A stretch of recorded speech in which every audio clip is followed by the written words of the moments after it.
Labour law के बारे में। इसमें हम 3 एक्ट को कवर करेंगे। नंबर 1 रहेगा आपका industrial dispute act, second number पे रहेगा ट्रेड यूनियन एक्ट, और थर्ड पे रहने वाला है हमारा वर्कमैन कंपनसेशन एक्ट। इन तीनों एक्टों को इसमें अच्छे से समझेंगे। साथ में जो प्रीवियस ईयर क्वेश्चंस आते हैं हमारे एग्जामों में, उन सभी एग्जामों को भी साथ में कवर किया जाएगा। तो बने रहिए आप इस वीडियो के साथ। इस वीडियो से आप जैसे ही इसको कंप्लीट करेंगे, आने वाले एग्जामों में सभी में आपकी पूरी जो थ्योरी पोर्शन है और क्वेश्चंस की जो भी आपके डाउट्स हैं वो सभी क्लियर हो जाएंगे, और सिंगल वीडियो में आपकी पूरी एग्जाम की तैयारी होने का हम इसमें आपका पूरा कोशिश करते हैं। और चलिए शुरू करते हैं, इसको देखते हैं। अगर बात करी जाए इंडस्ट्रियल डिस्प्यूट एक्ट 1947 की, तो ये 1947 में बनके तैयार हो चुका था, और हमें बाद में फिर देखने को मिलता है क्या होते हैं जो भी आपके औद्योगिक लेवल पे जो विवाद होते हैं, उन विवादों के निराकरण के लिए ये एक्ट को बनाया गया था। उससे पहले थोड़ी सी हम अपना बैकग्राउंड समझेंगे कि आखिर ये एक्ट चालू कैसे हुआ था। देखिए, जैसे अगर बात करी जाए प्रारंभिक काल में, जब ये एक्ट नहीं था तो कैसे व्यवस्था चलती थी जब कोई भी विवाद का मामला हो जाता था। तो उस समय पे आप देखोगे प्रारंभिक काल में 1850 से लेकर 1918 तक, 1850 से लेकर के 1918 तक घातक दुर्घटना अधिनियम चलता था, जो 1855 एक्ट के नाम से जाना जाता था। इसमें क्या होता था, जब भी कोई घातक दुर्घटना हो जाए, किसी की मृत्यु हो जाए, तो ऐसी स्थिति में उनको कंपनसेशन दिया जाता था। तब के लिए ये एक्ट चलता था शुरुआत में, उसको बोलते थे घातक दुर्घटना अधिनियम। थोड़ा सा समय बीता, समय बीतने के बाद फिर थोड़ी प्रगति हुई, तो उसको प्रगति काल के तौर से जाना जाता है, जो 1919 यानी कि 1918 के बाद 1919 से लेकर के 45 तक चला। ये बना कर्मकार प्रतिकार अधिनियम, यानी कि कर्मकारों को जब भी कोई दुर्घटना होती है तो उनको कंपनसेशन देने के लिए जो व्यवस्था बनाई गई, उसको कंपनसेशन कह सकते हो, एक्ट बनाया गया है, जिसको कर्मकार प्रतिकार अधिनियम के नाम से जाना जाता है। इस दुर्घटना के समय में ही इन लोगों को पैसा दिया जाता था या कंपनसेशन दिया जाता था। फिर थोड़ा सा और जब देखने को मिलता आगे, तो पूर्णता काल में देखने को मिलता 1940 का। धीरे धीरे इसमें थोड़ा सा और मामला बढ़ता गया, कर्मकार राज्य बीमा अधिनियम आया जो 1948 में देखने को मिलता है, और कर्मकार भविष्य निधि अधिनियम जो 1952 में देखने को मिलता है। तो जनरली हमें ये दोनों तो देखने को मिलते ही हैं, ये पुराने समय का था। तो ये हमारा ग्राउंड रहा है, कह सकते हो। इन सभी अलग अलग समय काल में आपको अलग अलग तरीके के कुछ एक्ट देखने को मिले हैं। वर्तमान में हमें 3 एक्ट देखने को मिलेंगे। इंडस्ट्रियल डिस्प्यूट एक्ट पढ़ेंगे हम, कंपनसेशन एक्ट पढ़ेंगे जो सेकेंड नंबर वाला है, कंपनसेशन या कर्मकार प्रतिकार एक्ट पढ़ेंगे, और तीसरा पढ़ेंगे ट्रेड यूनियन वाला। तो ये रहा था बैकग्राउंड, जिससे पता चलेगा किस तरीके से विकास हुआ एक्टों का। अब समझते हैं, अगर औद्योगिक विवाद को पढ़ना है तो उससे पहले उसकी परिभाषा को समझना है। तो उनमें कुछ परिभाषाएं हैं प्रमुख, उन लोगों को समझेंगे तब औद्योगिक विवाद को हम समझ पाएंगे। जब भी औद्योगिक विवाद की बात की जाती है तो मतलब किसी भी विभाग या किसी भी फैक्ट्री जिसके अंदर कोई भी कर्मकारों के बीच लड़ाई हो जाना, पार्टनरों के बीच लड़ाई हो जाना, जो भी होता है, तो ऐसी लड़ाइयों के निपटान के लिए क्या व्यवस्था रखी गई है, वो उस एक्ट में देखने को मिलते हैं। इसमें कुछ बड़े बड़े नाम देखने को मिलेंगे, बार बार उनको समझेंगे, उनकी परिभाषा देखेंगे। नंबर 1 पे रहता है पंच। पंच किसे कहते हैं? तो जनरली हम लोगों ने देखा होगा, हमारे गांव में पंच होते हैं, जो जब सभा लगा करके 5 लोग बैठ करके लोगों को निर्णय देते हैं। 3-2 से देते हैं, मतलब 3 लोग एक पक्ष में, 2 लोग एक पक्ष में, कभी कभी पांचों एक साथ एक पक्ष में होकर के निर्णय देते हैं। वैसे ही पंच चलते हैं आपके यहाँ औद्योगिक विवाद में। तो क्या होता है, पंच कौन होते हैं? वह व्यक्ति जो कर्मचारी व कंपनी के बीच हुए विवाद को सुलझाता है। कितनी सिंपल सी बात है, कर्मचारी और कंपनी के बीच हुए विवाद को सुलझाता है, और उस विवाद को जब सुलझाता है तो दोनों लोगों को मानना भी आवश्यक होता है। तो पंच की परिभाषा हो गई। सेकंड नंबर पे देखेंगे औसत वेतन किसे कहते हैं, है ना। तो वर्कमैन यानी कि कर्मकार या मजदूर को दी गई सैलरी को ही तो वेतन सैलरी बोलेंगे, औसत सैलरी। इसका कैसे निर्धारण होता है? तो निर्धारण करने के लिए 3 कैटेगरी में बताया गया है। एक होता है मंथली। मंथली एवरेज अगर निकालना है, 3 कैलेंडर मंथ का जो एवरेज होगा वो आपकी मंथली वेतन बनेगी। मतलब 30-30 दिन के, मान लो 90 दिन का कैलेंडर मंथ बना, हर महीने आपको 10,000 मिल रहा है, इसका मतलब क्या हुआ, आपका टोटल 10,000 ही एवरेज वेतन बना है। तो इस तरीके से कहीं कहीं मान लो 31 दिन में मिल रहा, कहीं 30 दिन में मिल रहा, तो ये एवरेज वेतन निकालने का प्रोसेस होता है। कहीं मान लीजिए डेली बेसिस पे काम करता है कोई, तो डेली बेसिस पे काम करने वाले का 12 दिन का एवरेज निकाला जाएगा कि 12 दिन में उसने कितना कमाया, उस हिसाब से उसका वेतन का निर्धारण होगा। कभी कभी वीकली पेमेंट होता है, तो उसमें 4 वीक का औसत वेतन निकाला जाता है, मतलब 1 महीने का, कि 1 महीने में आप औसतन कितना कमा रहे हो। तो इससे वेतन का निर्धारण हो पाता है कि उसको आखिरकार कितना वेतन मिलना चाहिए मासिक। तो ये औसत वेतन का कॉन्सेप्ट हो जाता है। तीसरे नंबर पे चलते हैं, पंचाट को समझते हैं। जैसे हमने पंच समझा था कि कंपनी और कर्मचारी के बीच का विवाद निपटाता है, अब पंचाट समझते हैं, इसको अवार्ड बोलते हैं। देखो, औद्योगिक विवाद को निपटाने वाले निकाय यानी कि बॉडी, जैसे श्रम न्यायालय, औद्योगिक न्यायाधिकरण या राष्ट्रीय न्यायाधिकरण, इन सभी को पंचाट बोलेंगे। तो मतलब जब श्रम न्यायालय, जब भी श्रम न्यायालय में आपका मुद्दा जाता है, और वहाँ के जो श्रम न्यायालय के जो जज होते हैं, कंपनी और आपके कर्मचारियों के बीच के मुद्दों को सुलझाते हैं, या औद्योगिक न्यायाधिकरण वाली जो आपकी सीट होती है, या कह सकते हो बेंच होती है, निपटाते हैं, तो उन सभी जगहों को एक नाम दिया जाता है जो बोला जाता है पंचाट। ठीक है, तो पंचाट उसी को बोला जाता है। यह सामान्य न्यायालयों से ज्यादा तेज होते हैं, जो कंपनी और कर्मचारियों के जो विवाद होते हैं उनको सुनते हैं और सुलझाते हैं, तो इनको पंचाट बोला जाता है। समझते हैं चौथे नंबर को, बोर्ड किसे कहते हैं। तो यह विवाद को संवाद और समझौते से निपटाता है, जिसे कर्मकार शांति से काम भी कर सके।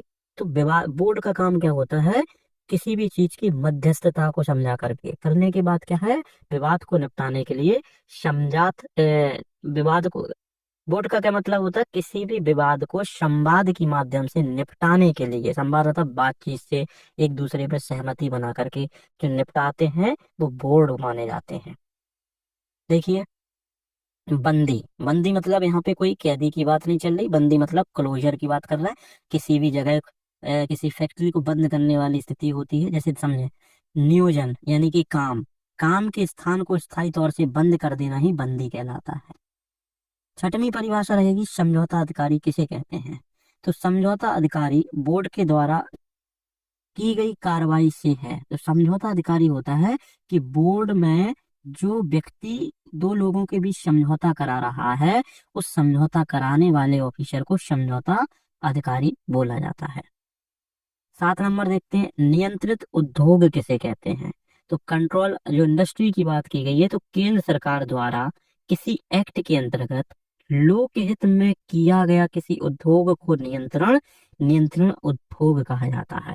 मतलब क्या है, कभी कभी केंद्र सरकार किसी कंपनी को अपने अंडर ले लेती है, किसी मामले में, किसी अचानक से कोई डिस्प्यूट, लड़ाई हो जाती है, जिससे लोक हित, मतलब वहाँ काम करने वाले लोगों के साथ कुछ बुरा ना हो, तो नियंत्रित उद्योग बोल लेते हैं उसको। किसके कंट्रोल में आ जाता है, गवर्नमेंट के कंट्रोल में आ जाता है। जैसे एक उदाहरण देखा होगा आपने, सहारा का। सहारा का क्या मामला था कि इनके पैसे जो थे वो वापस नहीं हुए थे लोगों को, तो ऐसी स्थिति में गवर्नमेंट ने अपने हाथ में पूरा मामला ले लिया और लोगों के पैसे रिटर्न कर रहे हैं। तो ऐसी स्थिति नियंत्रित उद्योग में आ जाती है। बढ़ते हैं आगे और परिभाषाओं को समझते हैं। परिभाषा नंबर 8 है कि उद्योग को अगर परिभाषित करना हो, तो उद्योग मतलब इसी अधिनियम में परिभाषित किया गया कि विभाग किसको भाई उद्योग बोलेंगे। 9 नंबर है, लेबर कोड क्या होते हैं। तो इंडस्ट्रियल डिस्प्यूट एक्ट की धारा 7 में जो दिया गया है, जिनको ही लेबर कोर्ट या श्रम न्यायालय बोला जाता है।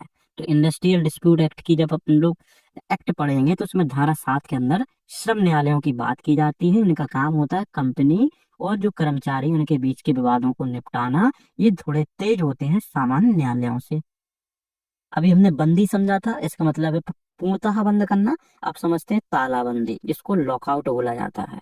तो नियोजक के द्वारा, नियोजक मतलब मालिक कंपनी का, तो नियोजक के द्वारा अस्थायी रूप से, परमानेंट नहीं, टेम्परेरी रूप से नियोजन स्थान यानी कि जिस जगह पे काम कर रहे हो को बंद करना, जिसमें लेबर को काम देने से इनकार दर कर देते हैं। तो तालाबंदी किसके द्वारा किया जाता है, मालिक के द्वारा। ये चीज ध्यान रखोगे, मालिक के द्वारा किसी भी अपनी फैक्ट्री में को बंद कर देना कि हम काम पे नहीं रख रहे हैं आज, तो उसको तालाबंदी कह सकते हैं।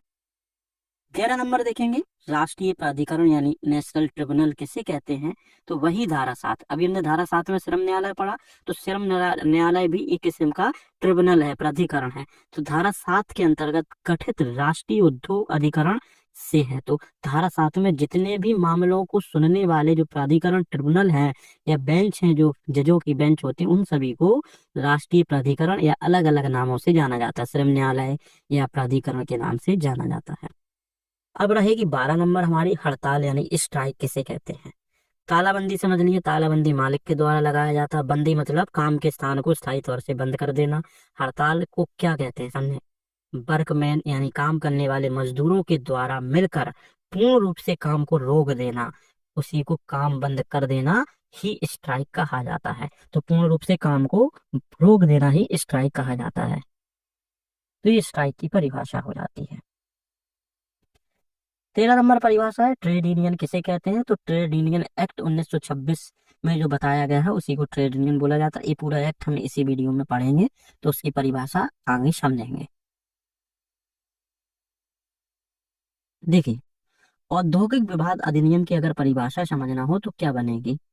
तो यह विधान मतलब एक्ट 1 अप्रैल 1947 को लागू हुआ, जिसका आशय है किसी उद्योग प्रबंध तंत्र एवं श्रमिकों के बीच शांति सद्भावना लाना और श्रमिकों का शोषण ना हो और वह असंतुष्ट ना हो। तो सीधी सी बात है कि भाई मालिक और कर्मचारी के बीच यानी कि लेबर के बीच जो भी मामला है, इनके बीच कोई उद्योग मतलब कोई भी डिस्प्यूट है, उन डिस्प्यूटों को भाई सुलझाना और डिस्प्यूट ना हो ऐसी व्यवस्था बनाना ही इस अधिनियम का काम है। देखिए, विवादों का निराकरण किस तरीके से भाई सेटलमेंट करते हैं, देखो कैसे करते हैं। इनका प्रोसीजर रहता है, 3 तरीके से ये चीजें देखने को मिलती हैं।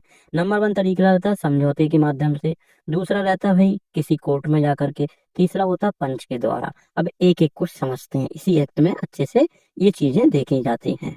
सबसे पहला रहता है समझौता तंत्र, कि समझौते के माध्यम से अगर किसी भी डिस्प्यूट को निपटाना है या विवाद हो गया लेबर और किसी मालिक के बीच या लेबर के संघ और मालिक के बीच, तो उस समझौते के माध्यम से कैसे निपटाएं।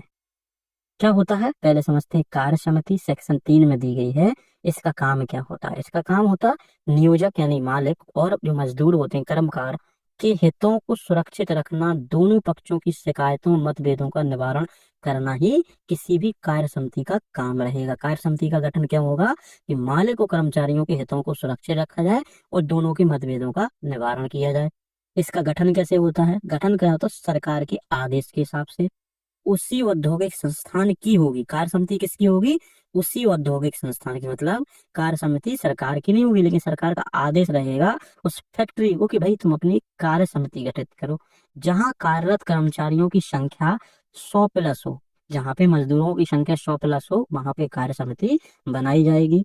उसके बाद यह संख्या पिछले 1 साल के रजिस्टर्ड वर्कमैन की होती है।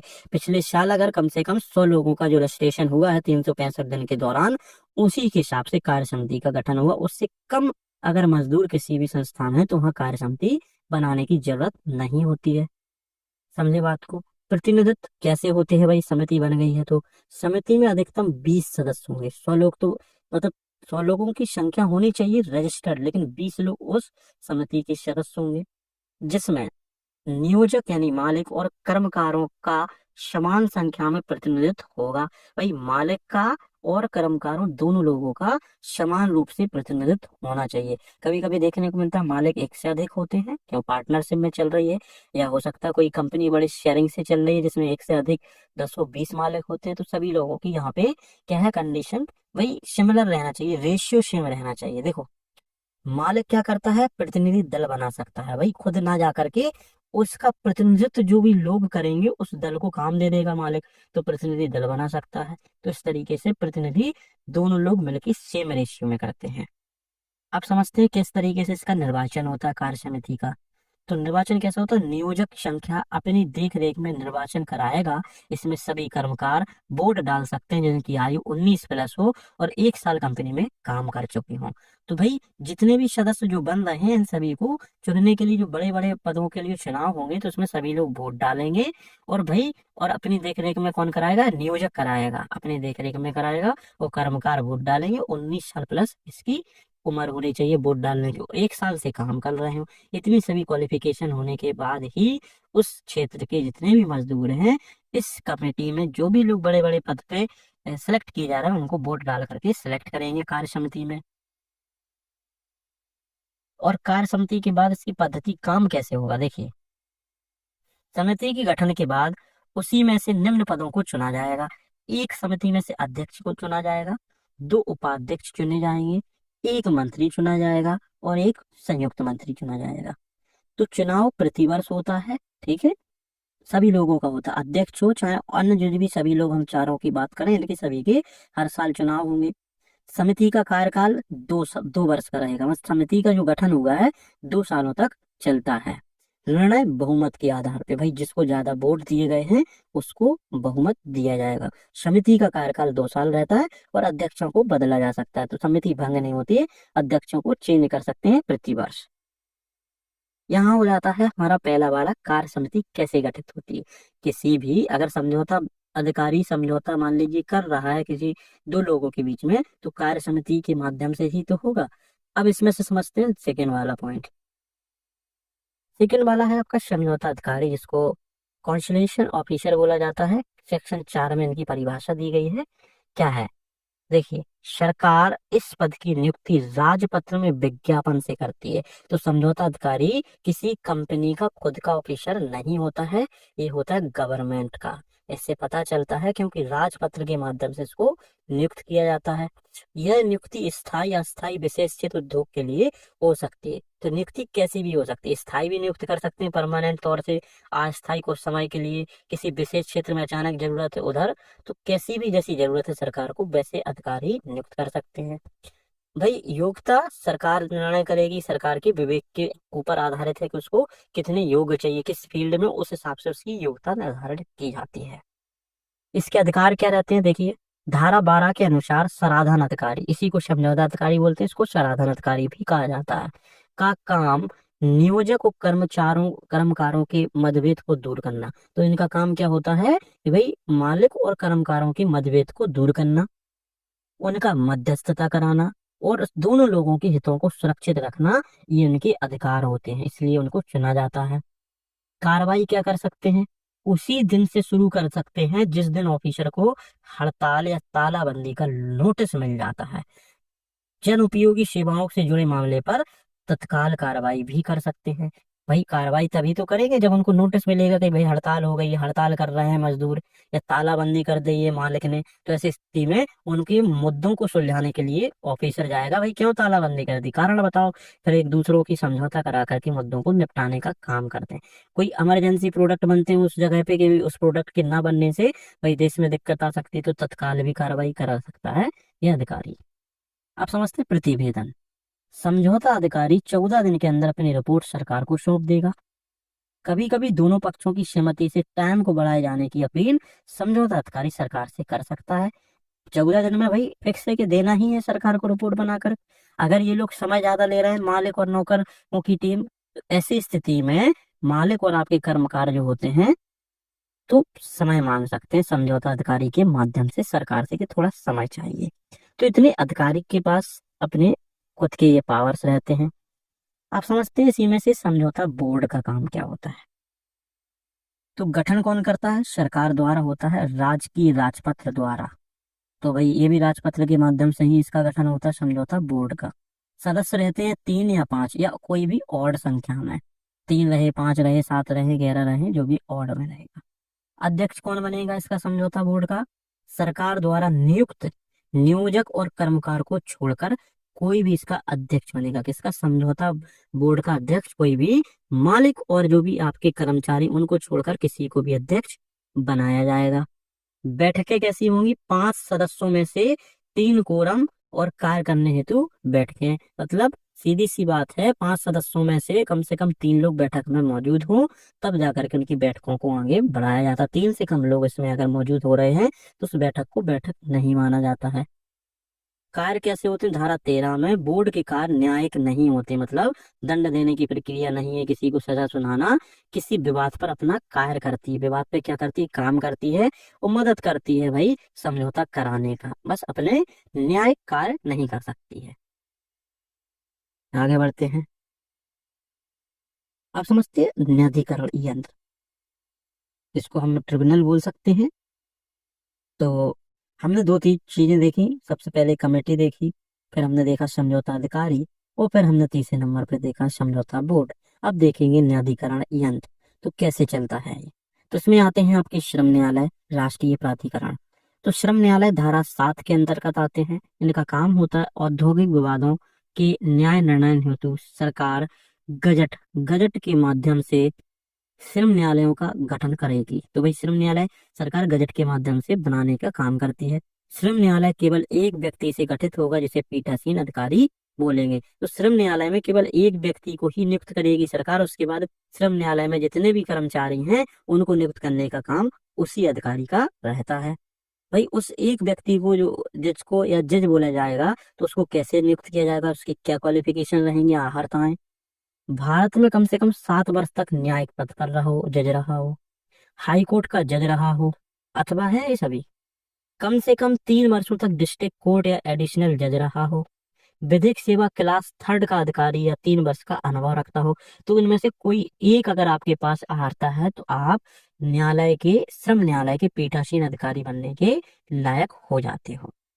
वैसे ही सेम रहता है आपका ट्रिब्यूनल का, जो राष्ट्रीय अधिकरण या प्राधिकरण बोलते हैं। इसमें भी हाई कोर्ट का जज रह चुका हो, श्रम न्यायालय का उपयुक्त आयुक्त या उपायुक्त रह चुका हो, या 7 वर्ष का अनुभव हो साथ में, कम से कम 3 वर्षों का डिस्ट्रिक्ट जज रह चुका हो, एडिशनल जज रहा हो, विधिक सेवा क्लास 3 का कोई अधिकारी रहा हो, और 3 वर्ष का अनुभव रखे हुए हो। कार्यकाल कितना रहता है? 3 वर्ष तक अधिकतम, या 65 साल पूरी करने वाली उम्र के पहले पहले तक का। क्षेत्र अधिकार क्या रहते हैं? राष्ट्रीय ट्रिब्यूनल उन विवादों के निर्णय करते हैं जो राष्ट्रीय महत्व एवं जिनका प्रभाव राज्यों पर भी पड़े। ऐसे अधिनियम की दूसरी व तीसरी दोनों सूची को देखने का अधिकार है। तो इससे हमें पता चलता है लेबर विभाग जो होते हैं, श्रम विभाग जो होते हैं, या श्रम न्यायालय होते हैं, ये तो हर एक छोटे छोटे आपके उसमें देखने को मिलते हैं राज्यों में। लेकिन राष्ट्रीय जो आपके ट्रिब्यूनल होते हैं, ये बड़े होते हैं। जब भी तुम्हारे बड़े बड़े मुद्दे होते हैं, देश भर के भाई मुद्दे बढ़ जाते हैं मजदूरों के लिए, तो भाई राष्ट्रीय लेवल पे काम होगा। हर राज्य अपने अपने स्तर के थोड़ी ना जजमेंट देता रहेगा। तो राष्ट्रीय प्राधिकरण यहाँ पे अपने मुद्दों को सुनवाई करता है। बताएगा कि इस अधिनियम में अनुसूची नंबर 2, अनुसूची नंबर 3 में जितने मुद्दे दिए गए हैं, किन किन विवादों को सुनेगा, उन लिस्टों के हिसाब से ये मुद्दों को सुनती है। देखिए, फिर रहता है इसका शिकायत निवारण तंत्र। देखते हैं क्या होता है। आईडीए का मतलब इंडस्ट्रियल डिस्प्यूट एक्ट, इसी को औद्योगिक विवाद अधिनियम बोलते हैं। 2010 संशोधन किया गया, जिसमें 2 खाकों जोड़ा गया था। क्या होगा इसमें? संस्थान खुद निवारण तंत्र बनाएगा। मतलब कोई भी फैक्ट्री अगर खोल करके मालक फैक्ट्री चला रहा है, उसमें लोगों को रख रहा है, तो एक निवारण तंत्र उसको खुद बनाना होगा छोटी छोटी शिकायतों के लिए। कम से कम वहां पे 20 मजदूर हो रहे हैं, तो उसको एक निवारण तंत्र बनाना होगा। निवारण तंत्र बनाना होगा, साथ में 30 दिन में शिकायतों का निवारण भी अनिवार्य रूप से करना होगा। हर एक शिकायत के लिए कोर्ट थोड़ी ना जाओगे, तो उसके लिए 30 दिन के अंदर अपने ही अंदर जहाँ पे आप काम करते हो, तो वहाँ निवारण तंत्र में अपनी कंप्लेंट दे सकते हो, और उसका सुधार होगा और आपकी उस पर कार्रवाई की जाती है। अब हम समझते हैं पंच को। पंच निर्णय, जिसको आर्बिट्रेशन बोलते हैं या मध्यस्थता बोलते हैं। देखिए,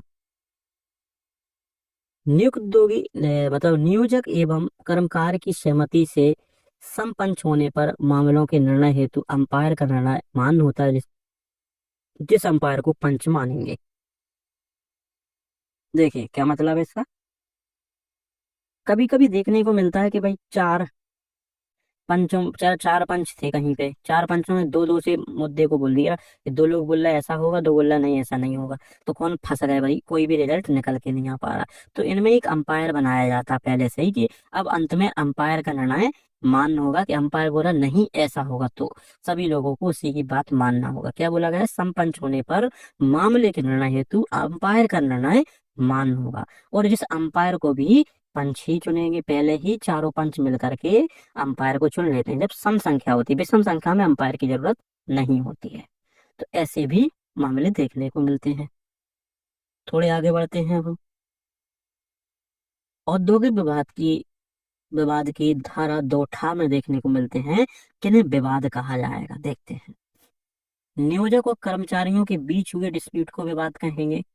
मालिकों मालिकों के बीच विवाद हो गया, जब किसी कंपनी में एक से अधिक लोगों के शेयर हैं तो भाई एक से अधिक मालिक हो गए, तो मालिकों के बीच भी विवाद हो जाते तो उनको भी विवाद कहा जाएगा।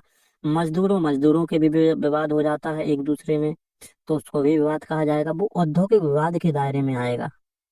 नियोजन से जुड़ा कोई भी विवाद, मतलब कोई भी आपकी नौकरी से जुड़ा विवाद है तो उसको भी विवाद बोला जाएगा। कौन सा विवाद? औद्योगिक विवाद बोला जाएगा। भाई बेकारी की इनवन एम्प्लॉयमेंट से भाई तुम्हें काम से निकाल दिया अचानक बगैर बताए, तो उसको भी भाई विवाद में काउंट किया जाएगा। नियोजन की शर्तों पर, जो शर्त के हिसाब से आपको रखा गया और उस शर्त के अलावा आपसे काम कराया जा रहा, तो वो भी विवाद बन जाएगा। भाई जो श्रम के लिए आपको शर्तें दी गई कि हम 300 रुपये दिन के हिसाब से रखेंगे, अब 250 दे रहे हैं, कोई भी है, तो शर्तों के जो भी आपने श्रम की शर्तें रखी हैं तो उन सभी को ही औद्योगिक विवाद में काउंट किया जाएगा। अब एक समझते हैं केस। इम्पोर्टेंट केस है कल्याणी प्रेस बनाम आंध्र प्रदेश का। तो इसमें क्या मामला हुआ? अगर कोई विवाद एक श्रमिक और मालिक के बीच हो गया है तो वो व्यक्तिगत व्यक्तिगत विवाद हो गया है। भाई एक श्रमिक के बीच सिंगल और मालिक के बीच विवाद हो गया किसी भी बात को लेकर, वो व्यक्तिगत पर्सनल विवाद हो गया। लेकिन जब श्रम यूनियन, भाई जहां श्रमिक जुड़ा हुआ है उस श्रम यूनियन इस मामले की पैरवी शुरू कर दे, तब यही विवाद औद्योगिक विवाद बन जाता है। तो इतना ध्यान रखना है, जब मालिक और नौकर के बीच अकेले अकेले युद्ध चल रहा है कोई बात नहीं, और वो चला गया श्रम यूनियन के पास, उस यूनियन उसके साथ जुड़ गया, जुड़ने के बाद ये विवाद हो जाता है औद्योगिक विवाद। एक और देखते हैं case. Messrs north Bihar sugar mill बनाम बिहार और अन्य के बीच था। इसमें कर्मकार मजदूरों को नौकरी से हमेशा के लिए निकाला गया था। तो ऐसे विवाद में निकाला गया था। धारा 2 का क्या बोलती है? जब किसी कर्मकार को हटा देते हैं तब भी यह औद्योगिक विवाद माना जाता है, क्योंकि हमने पहले ही पढ़ा था किसी भी कर्मकार को नौकरी से निकालना भी इंडस्ट्रियल डिस्प्यूट एक्ट के अंतर्गत आता है और वो अपने इस वाद को न्यायालय में ले जा सकता है। तो क्या है कि एक व्यक्ति से जुड़ा विवाद भी औद्योगिक विवाद हो सकता है। 2A बोलता है, 2A बोलता है धारा। ठीक है, आगे बढ़ते हैं। एक कंपनी थी हिंदुस्तान लीवर वर्कमैन और हिंदुस्तान लीवर कंपनी, मतलब हिंदुस्तान लीवर के जितने भी कर्मकार थे, जितने भी मजदूर थे, उन्हीं कंपनी के मजदूरों का कंपनी से विवाद होता है। क्या होता है? इस विवाद में कुछ मामला होता है। सुप्रीम कोर्ट कहती है किसी कर्मकार के द्वारा अपनी पदोन्नति के लिए किया गया विवाद भी औद्योगिक विवाद होगा। कि भाई कोई भी मजदूर अगर अपनी उच्चीकरण या पदोन्नति, अपने प्रमोशन के लिए मामला अगर दर्ज कराता है तो उस मामले को भी औद्योगिक विवाद कहा जाएगा। आप समझते हैं कुछ प्रमुख परिभाषाएं थी जिनमें हमने एक दो तो पहले ही देख ली थी, बाकी देख लेते हैं। हड़ताल, जिसको स्ट्राइक बोलते हैं, तो 2Q के अंतर्गत देखने को मिलते हैं। क्या बोला जाता है? किसी उद्योग में काम करने वाले कर्मचारियों की यूनियन द्वारा सामूहिक रूप से काम को बंद करना हड़ताल कहा जाता है। हड़ताल जनरली वैध भी हो सकती है और अवैध कैसी भी हो सकती है। तो हड़ताल का मतलब होता है मजदूरों के द्वारा पूर्ण रूप से किया गया काम को, बंद किए गए काम को हड़ताल कहा जाता है। तालाबंदी मालिक करता है। मालिक या नियोजक द्वारा कर्मचारियों को काम करने वाले स्थान को बंद कर दे, काम करने वाले स्थान को बंद करके काम देने से इनकार करना ही तालाबंदी कहा जाता है। अब समझते हैं जबर छुट्टी, जिसको ले ऑफ बोलते हैं। ये इंपोर्टेंट रहेगा। जब नियोजक किसी कारण से कर्मचारी को छुट्टी देता है, जैसे ईंधन खत्म हो गया फैक्ट्री में, मशीन खराब पड़ गई, बिजली नहीं आ रही है, माल खत्म हो गया, तो ऐसी स्थिति में मजदूरों को छुट्टी दे देते हैं। इसको ले ऑफ बोला जाता है। क्या बोला जाता है? Lay off. भाई भाई ऐसी छुट्टी है उनको पता नहीं है, देना पड़ता है। आप समझते हैं छटनी। छटनी किसको बोलते हैं? इंडस्ट्रियल डिस्प्यूट एक्ट के 2OO में देखने को मिलता है। किसी श्रमिक को उसके नियोजक द्वारा सेवा मुक्त कर देना या नौकरी से निकाल देना छटनी बोला जाता है। किनको छटनी नहीं कहा जाएगा, ये परिभाषित किया गया है। देखिए, स्वेच्छापूर्ण सेवा से अवकाश ग्रहण करना। भाई अपनी इच्छा से नौकरी को छोड़ दिया आपने, तो उसको छटनी नहीं बोला जाएगा। भाई बुढ़ापे में आपको 60 साल के बाद आपको नौकरी से आपका रिटायरमेंट हो गया तो रिटायरमेंट को छटनी नहीं कहा जाएगा। आपसे कॉन्ट्रैक्ट किया था 3 साल का, तो आपने 3 साल कंप्लीट किया तो उसको आपके बाद आपको निकाल दिया, तो उसको छटनी नहीं बोलेंगे। लगातार आप बीमार हो, आ ही नहीं पा रहे, तो ऐसी स्थिति में आपको बाहर निकाला जा रहा है तो इसको आप छटनी में नहीं गिन सकते हैं। ये क्वेश्चन पूछा था बदली कर्मकार क्या होता है?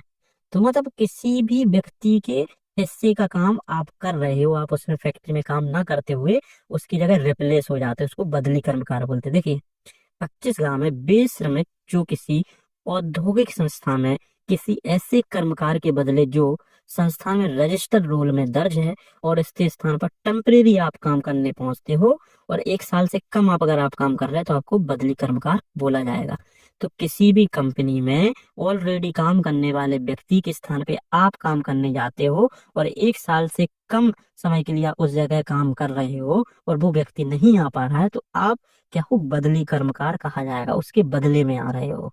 और 1 साल से अधिक हो गया है तो फिर आप परमानेंट हो जाते हो उस क्षेत्र में। देखिए पूछा जा रहा तालाबंदी अवैध कब होती है, तो बताया जाता है 22-23 धारा में देखने को मिलता है कि इन धाराओं का जब उल्लंघन करते हैं तो तालाबंदी अवैध मानी जाती है। तो 22 क्या बोलती है, सार्वजनिक सेवा में कार्यरत कोई कर्मचारी हड़ताल पर नहीं जा सकता। मतलब सार्वजनिक सेवा मतलब जैसे कि हेल्थ, हेल्थ में सभी लोग मिल करके अगर तालाबंदी कर दें कि भाई हम काम करना नहीं चाह रहे हैं, आज हॉस्पिटल बंद रहेगा, तो भाई सार्वजनिक सेवा को हनन होगा, इसमें लोगों की मृत्यु होगी, तो आप तालाबंदी नहीं कर सकते, इसको अवैध माना जाएगा। हड़ताल से 6 सप्ताह पहले बिना सूचना दिए, भाई आप हड़ताल मान लीजिए 14 तारीख को कर रहे हो, तो आपको 1.5 महीने पहले आपको सूचना देगी हो, सूचना देनी होगी गवर्नमेंट को कि हम इतने तारीख से हड़ताल करना शुरू कर रहे हैं, जिससे वो व्यवस्था कर सके। और सूचना देने के 14 दिन के भीतर, मतलब आपने जो भी सूचना दी उसके 14 दिन के अंदर आपको बताना होगा कि भाई हम हड़ताल क्यों करना चाह रहे हैं। अब समझते हैं व्यावसायिक बीमारियां किसे कहते हैं।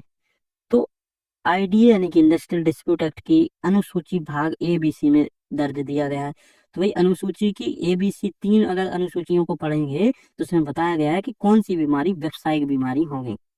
तो बताते हैं धारा 5A में कि भाग बी में दी गई बीमारी जो 6 माह से ज्यादा समय तक उसमें दी गई बीमारियों को से ग्रसित होने पर। तो इसमें एबीसी जब देखोगे, व्यावसायिक बीमारी समझ लेते हैं होता क्या है। आप किसी फैक्ट्री में काम कर रहे हो, वहां धुआं आता है, लगातार धुआं आने से आपको लंग्स में कैंसर हो गया है, तो वो आपको काम करने के दौरान हुआ है।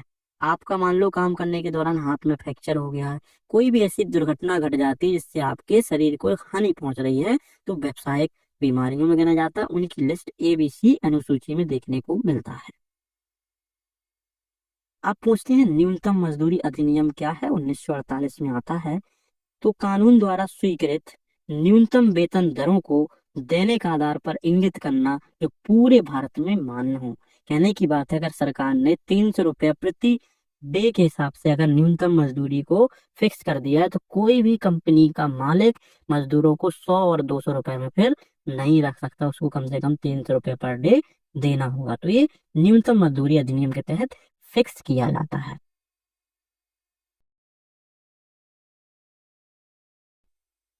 अब बात करते हैं हम ट्रेड यूनियन एक्ट के बारे में जो 1926 में बनके तैयार हुआ था। चलिए देखते हैं इसको, ये भी लेबर लॉ के फर्स्ट पेपर के अंतर्गत देखने को मिलेगा आपको। ठीक है, तो देखते हैं क्या है।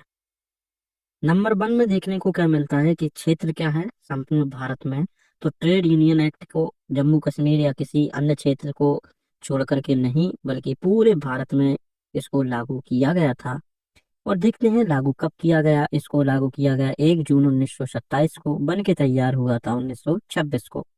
इसमें 5 अध्याय हैं, उन 5 अध्यायों में टोटल 33 धाराएं हैं। इसका मतलब एक छोटा सा एक्ट देखने को मिलता है। अब समझते हैं कि भाई ट्रेड का शब्द होता है ब्रिटिश और लेबर का मतलब होता है अमेरिकन। कहने की बात है, ब्रिटिश गवर्नमेंट जो होती है वो अपने क्षेत्रों में इसी नाम को ट्रेड यूनियन के नाम से जानते थे, और जो लेबर यूनियन होती है वो अमेरिकन यूनियन के नाम से जाना जाता है। अमेरिका के लोग इसी चीज को लेबर यूनियन बोलेंगे, ब्रिटेन के लोग इसी चीज को ट्रेड यूनियन बोलेंगे। हमारा क्या है, ट्रेड यूनियन, क्योंकि हम लोग जो अंग्रेज थे उनके द्वारा दिए गए एक्ट के तहत हम इसको पढ़ते हैं, क्योंकि 1926 में उनका राज देखने को मिल रहा था। ये तो परिभाषा क्या रहेगी, इसकी परिभाषा देखें तो श्रमिकों के द्वारा बनाया गया संघ या यूनियन जो नियोजकों और श्रमिकों के बीच अच्छे संबंध बनाए रखने के लिए बनाया जाता है। मतलब ये ट्रेड यूनियन का मतलब क्या होता है कि एक ऐसा यूनियन जो केवल श्रमिक बनाते हैं, मजदूर जो यूनियन बनाते हैं उन यूनियन को हम ट्रेड यूनियन कहेंगे। मजदूरों के द्वारा बनाए गए संघ को ट्रेड यूनियन कहा जाएगा। पहली बात ये समझनी है। इसका काम क्या होता है, मालिकों और मजदूरों के बीच अच्छे संबंध बनाए रखे जाएं, इसलिए ऐसे यूनियन बनाए जाते हैं। मालिक देखते हैं कि भाई जब असंगठित मजदूर होते हैं, जो असंगठित मजदूर होते हैं तो वो मजदूरों का मालिक शोषण कर लेते हैं। जब यूनियन के मजदूर होते हैं तो उन यूनियन के मजदूरों का कोई भी मालिक शोषण नहीं कर पाता है। बोलते नहीं कि यूनियन ने हमारी ये चीज निर्धारित की है तो सबको मानना पड़ता है। तो ट्रेड यूनियन मतलब व्यापार के लिए इस जगह पे बनाए गए मजदूरों के संघ को ट्रेड यूनियन कहा जाता है। ट्रेड हम लोग ब्रिटिश लोग बोलते हैं और लेबर यूनियन अमेरिकन लोग बोलते हैं। आप समझते हैं। सबसे पहले भारत में अगर बात की जाए तो 1918 में मद्रास लेबर यूनियन बना था। क्या था? यह देश का पहला श्रम संगठन था, यानी कि मजदूरों के द्वारा बनाया गया एक ग्रुप या यूनियन था। यह श्रमिकों के शोषण और बंधुआ मजदूरी को, एक सेकेंड रुकेंगे,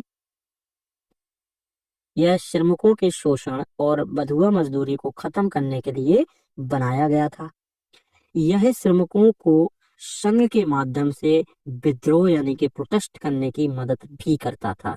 तो जनरली किसी भी यूनियन के यही सेम काम होते हैं। भाई सभी लोगों को संगठित करना एक काम होता है, और बदुआ मजदूरी या किसी भी तरीके का शोषण उसको रोकने के लिए मजदूरों की सपोर्ट में खड़े रहते हैं। कोई भी प्रोटेस्ट करना है तो प्रोटेस्ट में सभी यूनियन वाले साथ आ जाते हैं। तो पहला हमारे यहाँ पे बना था, उसका नाम था मद्रास लेबर यूनियन। अब देखते हैं हम लोग विश्व श्रम संगठन, यानी कि अगर बात की जाए जो हमारा इंटरनेशनल लेबर ऑर्गेनाइजेशन है उसकी बात करते हैं। तो इसकी स्थापना होती है 11 अप्रैल 1919 को। इसका हेडक्वार्टर है जिनेवा स्विट्जरलैंड में। 1900, अब एक सोचने वाली बात है, भारत में नहीं दुनिया में 1945 में यूनियन का गठन हुआ, अंतरराष्ट्रीय जो संघ है, यूनाइटेड नेशन बोलते हैं। लेकिन लेबर यूनियन पहले बन गया था, इस चीज को ध्यान रखोगे। 1919 में बन के तैयार हो गया था। देखो क्या है, 1919 में बना, 1921 की बात हमने, इसमें श्रमिकों को यूनियन बनाने की क्षमता प्रदान की थी। 1919 में खुद बना, 21 में पावर दे दी पूरी दुनिया में कि भाई सब लोग श्रमिक जितने भी अपने अपने यूनियन बना सकते हैं। और क्यों प्रदान की? सिविल और क्रिमिनल केसेस से, तो भाई कोई भी मामला शोषण हो रहा है तो ऐसे शोषण में वो एक साथ खड़े भी हो सके। उसके बाद देखते हैं हम कि इसके बाद भारत में ट्रेड यूनियन आंदोलन की शुरुआत हुई, जो 1920 में देखने को मिलती है। भाई भारत में हम बोलने चाहें कि भारत में कब बन के तैयार हुआ, तो भारत में हम क्या बोलते हैं कि भारत में हमारा, एक सेकेंड, 1926 में भारत में हमारा बनने लग जाता है, 1926 में बन के तैयार हो जाता है। लेकिन ट्रेड यूनियन के आंदोलन की शुरुआत के भारत में भी बनेगा तो 1920 से शुरुआत हो जाती है, और 1926 में हमारे भारत का ट्रेड यूनियन एक्ट बन जाता है। तो किसकी भाई व्यवस्था से बनने को देखने को मिलता है? वो बनता है आपके विश्व श्रम संगठन के माध्यम से बनता है।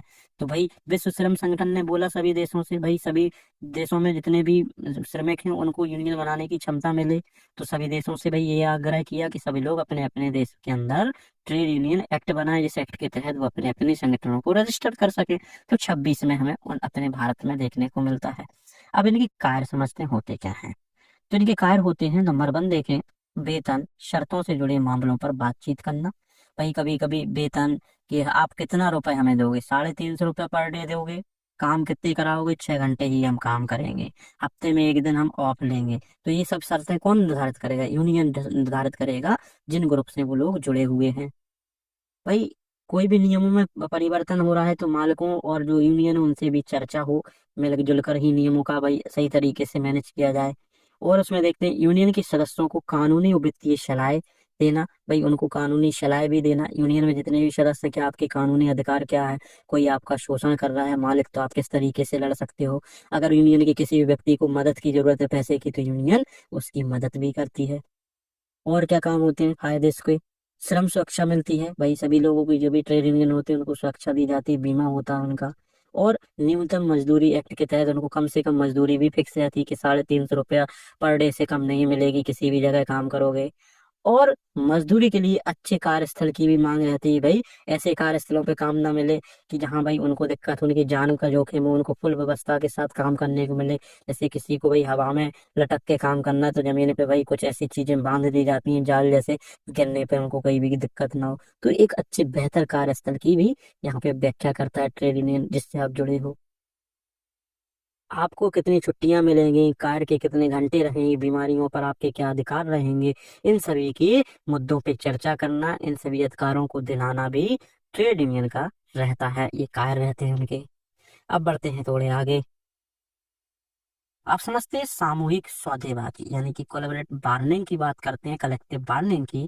तो क्या होता है, पहले नंबर पे नियोजक यानी कि मालिक अपने कर्मचारियों के साथ मिलकर सेवा शर्तों को मान मान कर देते हैं, है ना, कर देते लिखा हुआ है। तो क्या होता है, जो भी मालिक होते हैं जब भी भाई बार्गेनिंग करेंगे, पूरी ट्रेड यूनियन मिल करके मालिक के बीच बार्गेनिंग करेंगे कि ये काम हमारी यूनियन 350 रुपये पर डे के हिसाब से करेगी। तो ये क्या होती है, शर्तों को भाई मिलजुल करके मान करना। अगला देखते हैं, अच्छे अच्छे संबंध और समानता, न्याय, मजदूरी आदि, इनमें कोई भी विभेद ना हो, भेद ना हो। भाई सभी लोगों के साथ सेम अच्छे बर्ताव करना चाहिए, असमानता का व्यवहार ना हो, ऊंच नीच का। जो भी सभी लोगों को समान मजदूरी दी जाए समान कार्य के लिए। तो इस सभी चीजों की एक कलेक्टिव बार्गेनिंग देखने को मिलती है दोनों लोगों के बीच, मालिक और आपकी यूनियन के बीच। मजदूरों की बेबसी का नियोजक लाभ भी ना उठा सके, तो इस चीज का भी यहाँ पे ध्यान रखा जाता है, यूनियन इसमें मदद करती है। अब समझते हैं इस यूनियन में बड़े बड़े जो मुद्दे होते हैं उनकी परिभाषाओं को। तो परिभाषाएं दी गई हैं, जैसे सबसे पहले ऑफिस बियरर यानी कि पदाधिकारी को समझते हैं, तो भी में देखने को मिलती है। क्या है, किसी ट्रेड यूनियन का वह व्यक्ति जिससे यूनियन की कार्यकारिणी टीम की जिम्मेदारी दी जाती है, तो वह सदस्य भी हो सकता है। पदाधिकारी कौन बनेगा, किसी ट्रेड यूनियन में मान लो आप मजदूरों के संघ हो, आप मजदूरों के संघ में 100 लोगों की मजदूरी की टीम है पूरी, उन्होंने एक यूनियन रजिस्टर्ड करा लिया किसी भी नाम का। अब उस यूनियन को चलाने के लिए कुछ तो टीम बनेगी, कोर टीम, भाई 10 लोग इसमें कोर टीम के हैं, बाकी सब सदस्य रहेंगे। तो क्या बोला जा रहा है, किसी ट्रेड यूनियन का वह व्यक्ति जिसे यूनियन की कार्यकारिणी टीम मतलब जो कोर टीम होती है उसकी जिम्मेदारी दी जाती है, उसका अध्यक्ष बनाया जाता है, या कह सकते हो वो मैन लीड करता है, तो कार्यकारिणी टीम की जिम्मेदारी दी जाती है, उसको पदाधिकारी कहा जाता है।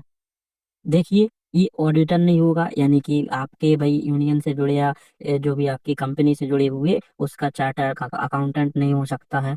और इसकी एज 18 वर्ष या उससे अधिक होनी चाहिए, और अपराध युक्त ना हो, मतलब अपराध मुक्त हो या उक्त ना हो, यानी कि बात उसके ऊपर कोई आपराधिक वो प्रकरण ना चल रहा हो, तो तब जाकर के वो ऑफिस बियरर बनेगा। इसका काम क्या होता है, कार्यकारिणी टीम की जिम्मेदारी दी जाती है यूनियन की। आगे बढ़ते हैं। अगला है यूनियन विवाद, यानी कि ट्रेड में डिस्प्यूट हो जाता है, यूनियन के अंदर विवाद हो जाता है, तो उसको सॉल्व कैसे करेंगे और क्या विवाद होते हैं। तो 2G में देखने को मिलता है। यह औद्योगिक विवाद अधिनियम जैसा ही होता है। यूनियन के अंदर विवाद हो गया तो भाई ट्रेड यूनियन है, उद्योग मेरी मालिक नौकर के बीच हो जाता है तो वह भाई आपका औद्योगिक विवाद हो जाता है। इसमें भी विवाद किन किन के बीच हो जाता है, ट्रेड यूनियन में भाई नियोजक और श्रमिकों के बीच भी विवाद देखने को मिल सकता है, और नियोजक और नियोजकों के बीच भी विवाद देखने को मिल सकता है। ट्रेड यूनियन का देखिए परिभाषा समझते हैं। तो ट्रेड यूनियन श्रमिकों का एक ऐसा स्थायी संगठन है जिसका उद्देश्य श्रमिकों को काम एवं उनके जीवन की दशाओं का सुधार करना हो। ये किसने दी थी, सिडनी और बेब ने ये परिभाषा दी गई थी। तो श्रमिकों का एक ऐसा स्थायी संगठन है, परमानेंट, जिसका उद्देश्य क्या है, श्रमिकों के काम और उनके जीवन की दशाओं को सुधार करना। उनका काम का सुधार होता चला जाए, कि काम उनको अच्छे तरीके से मिले, सही पैसा मिले, और उनके जीवन का भी विकास होता रहे। तो यह निम्न संबंधों को नियमित करने के लिए बनाया जाता है। किन संबंधों को, भाई नियोजक और श्रमिकों के बीच अच्छे संबंध हो, श्रमिकों श्रमिकों के बीच हो, और नियोजक नियोजक के बीच अच्छे संबंध हो। इसलिए इस यूनियन को बनाया जाता है कि भाई इससे सभी लोगों को अच्छे संबंध बने और आसानी से काम कर सके। आप समझते हैं आगे, रजिस्ट्रार कौन होता है, उसकी नियुक्ति कैसी होती है, धारा 3 में दिया गया है। तो समुचित सरकार द्वारा एक या अधिक को रजिस्ट्रार नियुक्त किया जाता है। तो सरकार द्वारा एक व्यक्ति को रजिस्ट्रार नियुक्त किया जाता है। इसका काम होता है किसी भी यूनियन को रजिस्टर करने के लिए जो मोहर लगाएगा, उस मोहर लगाने वाले अधिकारी को क्या बोलेंगे? रजिस्ट्रार बोलेंगे। तो रजिस्ट्रार का मतलब होता है एक किस्म का बड़ा ऑफिसर जो सरकार का प्रतिनिधित्व करता है। कहाँ पे? जहाँ यूनियनों को रजिस्टर करना होता है, तो उसको रजिस्ट्रार बोलते हैं। आप समझते हैं पंजीकरण करने की विधि, किस तरीके से यूनियन को रजिस्टर किया जाता है, धारा 4 में बताया गया है। धारा 3 में सरकार एक रजिस्ट्रार ऑफिसर को बना देगी कि कोई भी आकर के उसके पास अपनी यूनियन को रजिस्टर कराएगा। अब यूनियन को रजिस्टर कैसे कराएगा, धारा 4 में बताया गया है। देखिए किस तरीके से अप्लाई किया जाता है। सबसे पहले 7 या उससे ज्यादा उसी यूनियन जिसे दर्ज करा रहे हो सदस्य हो। दूसरी चीज है 10% या 100 कर्मचारी उस समाज संगठन से जुड़े होना आवश्यक है जब आप आवेदन कर रहे हैं। तीसरा देखें, आवेदन के बाद अगर यूनियन के सदस्य अपनी सदस्यता छोड़ दें तो उससे कोई भी फर्क नहीं पड़ता है। समझे बात को? भाई किसी भी यूनियन को आप रजिस्टर कराना चाह रहे हैं, कम से कम 7 सदस्य होने चाहिए, उससे अधिक कितने भी हो सकते हैं सदस्यों की टीम। और उन सदस्यों की टीमों में कम से कम 10% या 100 कर्मचारी भी होने चाहिए। तो कर्मचारियों में से ही सदस्य बन जाते हैं। सदस्य मतलब कोर टीम के लोग होते हैं। तो ये सब मिलकर के आपके किसी भी पंजीकरण के लिए आवेदन कर सकते हैं। बाद में अगर उनमें से कोई भी सदस्य या कोई भी आपका कर्मचारी छोड़ के चला जाता है तो उस यूनियन को कोई भी इफेक्ट नहीं कर पाएगा। देखिए आगे के पंजीकरण के लिए हम प्रार्थना पत्र धारा 5 के तहत देते हैं इन डॉक्यूमेंट लिस्ट के साथ। सबसे पहले एप्लीकेंट का नाम, कौन अप्लाई कर रहा है, उसका एड्रेस क्या है और वो काम कहाँ करता है, ये सब बता देगा। ट्रेड यूनियन का नाम बताएगा और उसका मुख्य कार्यालय का पता बताएगा कि कहाँ रजिस्टर करना है अपने कार्यालय को और उसका नाम क्या होने वाला है। यूनियन में काम करने वाले पदाधिकारियों के नाम, आयु, पता और पेशा बताना होगा। किस पद पे तैनात रहेंगे, काम क्या करेंगे वो, ये सब बताना होगा। अगर यूनियन 1 साल से चल रहा है, एसेट और लायबिलिटी भी बतानी होगी कि यूनियन में कितना रुपए जमा हुआ, कितने रुपए उन्होंने खर्च किए, तो कहाँ कहाँ खर्च किए, ये सभी चीजें उस रजिस्ट्रार ऑफिसर को बताना होगा जहां आप अपनी यूनियन को रजिस्टर करने होते हैं। क्योंकि जिस भी यूनियन से जुड़ते हैं तो यूनियन में कुछ सदस्य शुल्क भी चलती है जहां पर के दे करके उनके पास कुछ एसेट या लायबिलिटीज जमा हो जाती हैं। देखिए कुछ नियमावली है पंजीकरण से जुड़ी हुई प्रोविजंस होती हैं धारा 6 के तहत। देखिए ट्रेड यूनियन का नाम जो पहले से रजिस्टर्ड हो वैसा नहीं होना चाहिए। पहले एक कंडीशन, भाई कोई भी अगर यूनियन रजिस्टर करा रहा है, कोई पहले से ही रजिस्टर्ड यूनियन के जैसा नाम है तो भाई बदलना पड़ेगा। उसका उद्देश्य बताना होगा कि आप किस लिए रजिस्टर करा रहे हो। सदस्यों की सूची, पदाधिकारियों की सूची और निरीक्षण सुविधा का ब्यौरा भी देना होगा। सभी लोगों की सूची देनी होगी, कितने सदस्य जुड़ रहे हैं, कितने पदाधिकारी जुड़ रहे हैं। और भाई निरीक्षण सुविधा ब्यौरा भी देना होगा कि कभी भी ऑफिसर आकर के आपके यहाँ निरीक्षण करना चाहे तो कैसे करेगा। चौथा देखते हैं, ट्रेड यूनियन के सदस्यों द्वारा चंदा से कम ना हो। मतलब कि किस तरीके से इन लोगों को, ट्रेड यूनियन के लोगों को चंदा भी देना होता है। कैसे देना होता है? 1 रुपया पर साल अगर गांव के जितने भी मजदूर हैं उनको देना। 3 रुपया जो आपके अनऑर्गेनाइज्ड मजदूर हैं वो दे सकते हैं। 12 रुपया अन्य प्रकार के लोग दे सकते हैं। तो इनकी सेवा शुल्क रहती है, किसी यूनियन में अगर वो जुड़े हैं तो उनको इस तरीके से कुछ शुल्क देनी होती है इस यूनियन की। ये चंदा बोला जाता है या सेवा शुल्क भी कह सकते हैं। और अगली, यूनियन को विघटित करने की रीति, ऑफिस बेरर का चुनाव प्रत्येक 3 साल में होगा। ऑफिस बेरर मतलब अभी हमने बताया था पदाधिकारी, जो उन्हीं यूनियन में से एक व्यक्ति बनता है जो पूरी टीम को लीड कर रहा होता है। तो उसका चुनाव भी 3 साल में होता है। ऐसा नहीं है कि मन से उसको बना दिया जाए। वो पूरे यूनियन में, कोई मान लो यूनियन बना, यूनियन में 100 लोग हैं, 100 लोगों में से 10 लोग टीम में हो गए। उन 10 में से एक व्यक्ति रहेगा पदाधिकारी जिसको ऑफिस बेरर बोलेंगे। 90 सदस्य रहेंगे। तो 9 कौन बचे? अन्य आपके टीम के कोर टीम के लोग बचे, एक आपका, ये टोटल 10 लोगों की टीम बन गई है। 90 सदस्य हो गए। तो ये जो बचा होता है ऊपर वाला, इसको ऑफिस बेरर होता है। तो इसका चुनाव हर 3 साल में होता है। देखिए नेम अल्टर, यानी कि अपने यूनियन का नाम बदलना हो तब क्या?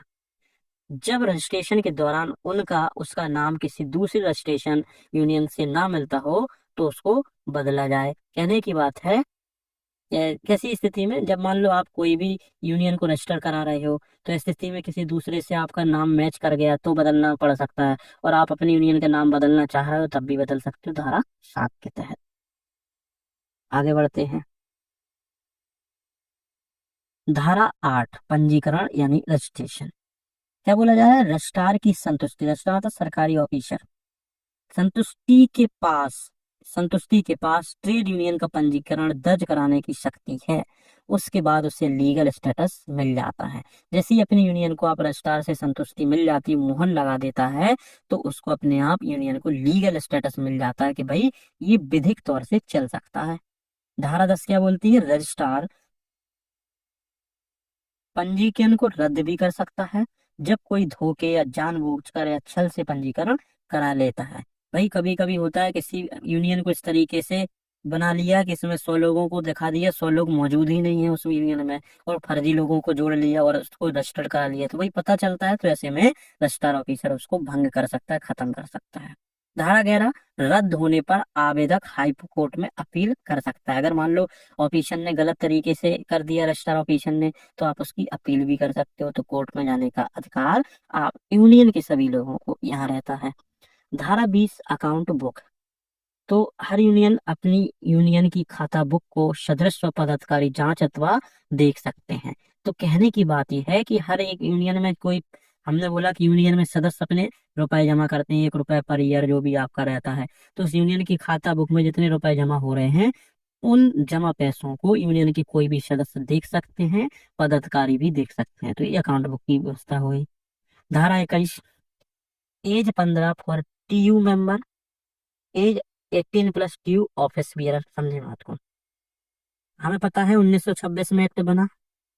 1926 में अगर कोई भी सदस्य मेंबर 15 साल का व्यक्ति है तो उसको उसका सदस्य बना सकते हैं। तो ये चीज हो गई। और उसका अगर ऑफिस बियरर कह सकते हो कोर टीम का मेन व्यक्ति बनाना है, तो उसकी एज 18 साल प्लस होनी चाहिए, सदस्य बनने के लिए 15 साल, और कोर मेंबर का जो लीडर बनेगा उसकी एज 18 साल होनी चाहिए। ये 1926 एक्ट के तहत उस समय के हिसाब से एज सफिशियंट थी। आगे बढ़ते हैं। धारा 21 है अयोग्य, 18 वर्ष से अगर कम एज है तो वो अयोग्य कहलाएगा। कौन? पदाधिकारी। अपराध में दोषी अगर पदाधिकारी 5 साल तक आरोग्य रहेगा, यानी कि आपने कोई अपराध कर लिया तो 5 साल तक आप कोई भी पद को ग्रहण नहीं कर सकते हो। धारा 15 देखते हैं।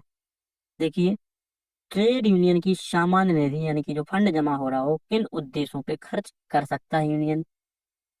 तो पदाधिकारियों के वेतनों पे, जो भी भाई 10 लोगों की टीम है उनके काम रहते हैं उनके वेतनों पे भाई, और खर्च हो रहे हैं अपनी यूनियन के अंदर जो भी उन पे, भत्तों पर किसी को अलाउंस दिया जा रहा है, फंड ऑडिट में करा रहे हैं, ऑडिट मतलब कितना रुपए आया उसको ऑडिट कराते हैं किसी सीए, तो उसमें जो सीओ को पैसा दिया जाता है उसमें खर्च, यूनियन का कोई विवाद हो गया तो केस में खर्च, यूनियन के विवाद में क्षति होने पर जो कंपनसेशन देना है, तो यूनियन के विवाद में किसी पर्टिकुलर कर्मकार या सदस्य को कोई क्षति पहुंची है तो ऐसे में उसको कुछ कंपनसेशन उसी फंड से दिया जाएगा। सदस्यों की अगर मृत्यु हो गई, उनका बुढ़ापा होता है, बीमारी होती है, दुर्घटना होती है, ये बेकारी बेकारी मतलब उनको काम से निकाल दिया जाता है, तो ऐसी स्थिति में उनके भरण पोषण के लिए दिया गया पैसा उसी यूनियन की सामान्य निधि से दिया जाता है। धारा 15 बोलती है। समझते आगे। राजनीति के लिए फंड। भाई धारा 16 यूनियन को अपनी राजनीति करने का भी मौका देती है। समझे कैसे? इसमें फंड, इस फंड में से प्रथम फंड बनाकर, इसी फंड में से, भाई फंड में 100 रुपए हैं, उस 100 रुपए में से 10 रुपए निकाल करके उसको प्रथम फंड बना लिया। तो क्या बोल रहे हैं? प्रथम फंड बनाकर रजिस्टर्ड सदस्य, जितने भी सदस्य, मान लो 100 लोग सदस्य थे, उन रजिस्टर्ड सदस्य में से चुनाव में कोई खड़ा होकर उस फंड का यूज कर सकता है। किस में कर सकता है? सभा बनाने में, मान लो कोई मीटिंग लगानी है, बहुत बड़ी लोगों को इकट्ठा करना है, कागजों का वितरण करना है, कोई भी प्रिंटिंग के माध्यम से पोस्टर छपवाना, वितरण करना है, जो भी करना है आपके उस पूरे प्रोग्राम के लिए, चुनाव में खड़े होने के लिए, तो वो कर सकता है। ये इसकी स्थिति रहती है। धारा 23 और 25 नाम की दुरुस्ती कैसे होती है? देखिए, 66% सदस्यों की सहमति पर ट्रेड यूनियन के नाम की दुरुस्ती करा सकते हैं। कम से कम 66% लोग बोले कि इस नाम को बदला जाए, तो उस यूनियन को नाम को बदला जा सकता है। दूसरा, नोटिस को रजिस्ट्रार के पास या सचिव और मेंबर के द्वारा साइन करके भेजना होगा। जब भी आप नाम की दुरुस्ती करोगे तो पूरे 66 लोग उस पर अपने सिग्नेचर करके, जो आपका ऑफिस बियरर या उसके जो कोर टीम के मेंबर और जो सचिव होगा, वो लोग अपने सिग्नेचर करके किसको, रजिस्ट्रार ऑफिसर के पास भेजेंगे कि आज से हम अपनी यूनियन का नाम सभी के लोगों की सहमति के साथ बदल करके ये रखना चाहते हैं। आगे बढ़ते हैं। धारा 24 और 25, दो ट्रेड यूनियन का एक में मिलना या मर्जर कह सकते हो। कभी कभी हमने देखा कि एक यूनियन ए है, एक यूनियन बी है, तो इस यूनियन को अगर दोनों को मिल करके सी यूनियन के नाम से जाना है, तो ऐसा भी हो सकता है। धारा 24-25 के पास ये पावर होती है।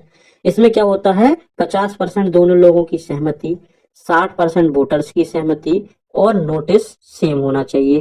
भाई सभी लोग 50% मिनिमम लोग सहमत हो जाएं दोनों टीमों के, 60% उसमें से वोटिंग डर जाए और साथ में से नोटिस दोनों लोगों के सेम हो कि हाँ हम लोग मिलना चाहते हैं, और इसकी जानकारी किसको देंगे, रजिस्ट्रार ऑफिसर को, तब जाकर के ऐसा होता है। आगे बढ़ते हैं। अगर किसी ट्रेड यूनियन को अगर खत्म करना, विघटन करना है, तो 27 के अंतर्गत देखने को मिलता है। विघटन या खत्म करने के लिए नोटिस 14 दिन के अंदर रजिस्ट्रार को भेजना होगा कि भाई आज हम मान लो 14 हम किसी नोटिस को मतलब किसी यूनियन को बंद करने की हमने भाई सोच लिया है, लेकिन तुम सोचो आज ही बंद कर लो, नहीं कर सकते हो। आज भाई नोटिस दो, इसके 14 दिन के अंदर अंदर वो नोटिस जहां पहुंच जाएगा, तो 14 दिन के अंदर आप उसको बंद कर सकते हो, जैसे ही वो एक्सेप्ट कर लेंगे रजिस्ट्रार ऑफिसर। फंड का पैसा बराबर बराबर सभी में वितरित कर देंगे। जब किसी भी यूनियन को वितरित करोगे तो उसमें जो भी फंड होगा उनकी निधि में, वो सभी सदस्यों लोगों के बीच बांट दिया जाएगा। 28 क्या बोलती है, ऑडिट, यानी कि जो पैसे का ऑडिट होता है, स्टेटमेंट, रसीद, खर्च आदि को फॉर्म फिल करके रजिस्ट्रार के पास रिटर्न फाइल 31 दिसंबर के पहले जमा करना होगा। मतलब इनको भी अपने फंड का आरटीआई भरना होता है, जैसे हम लोग अपने इनकम टैक्स का आरटीआई भरते हैं, वैसे ही आईटीआर इनको भी फंड का भरना होता है, जो धारा 28 के अंतर्गत देखने को मिलता है। 31 दिसंबर तक रजिस्ट्रार को जमा करना होता है आईटीआर फॉर्म भरने के बाद। कोई भी बदलाव 15 दिन के भीतर कर सकते हैं और फिर से रिपोर्ट आपको रजिस्ट्रार को देनी होती है। आगे बढ़ते हैं।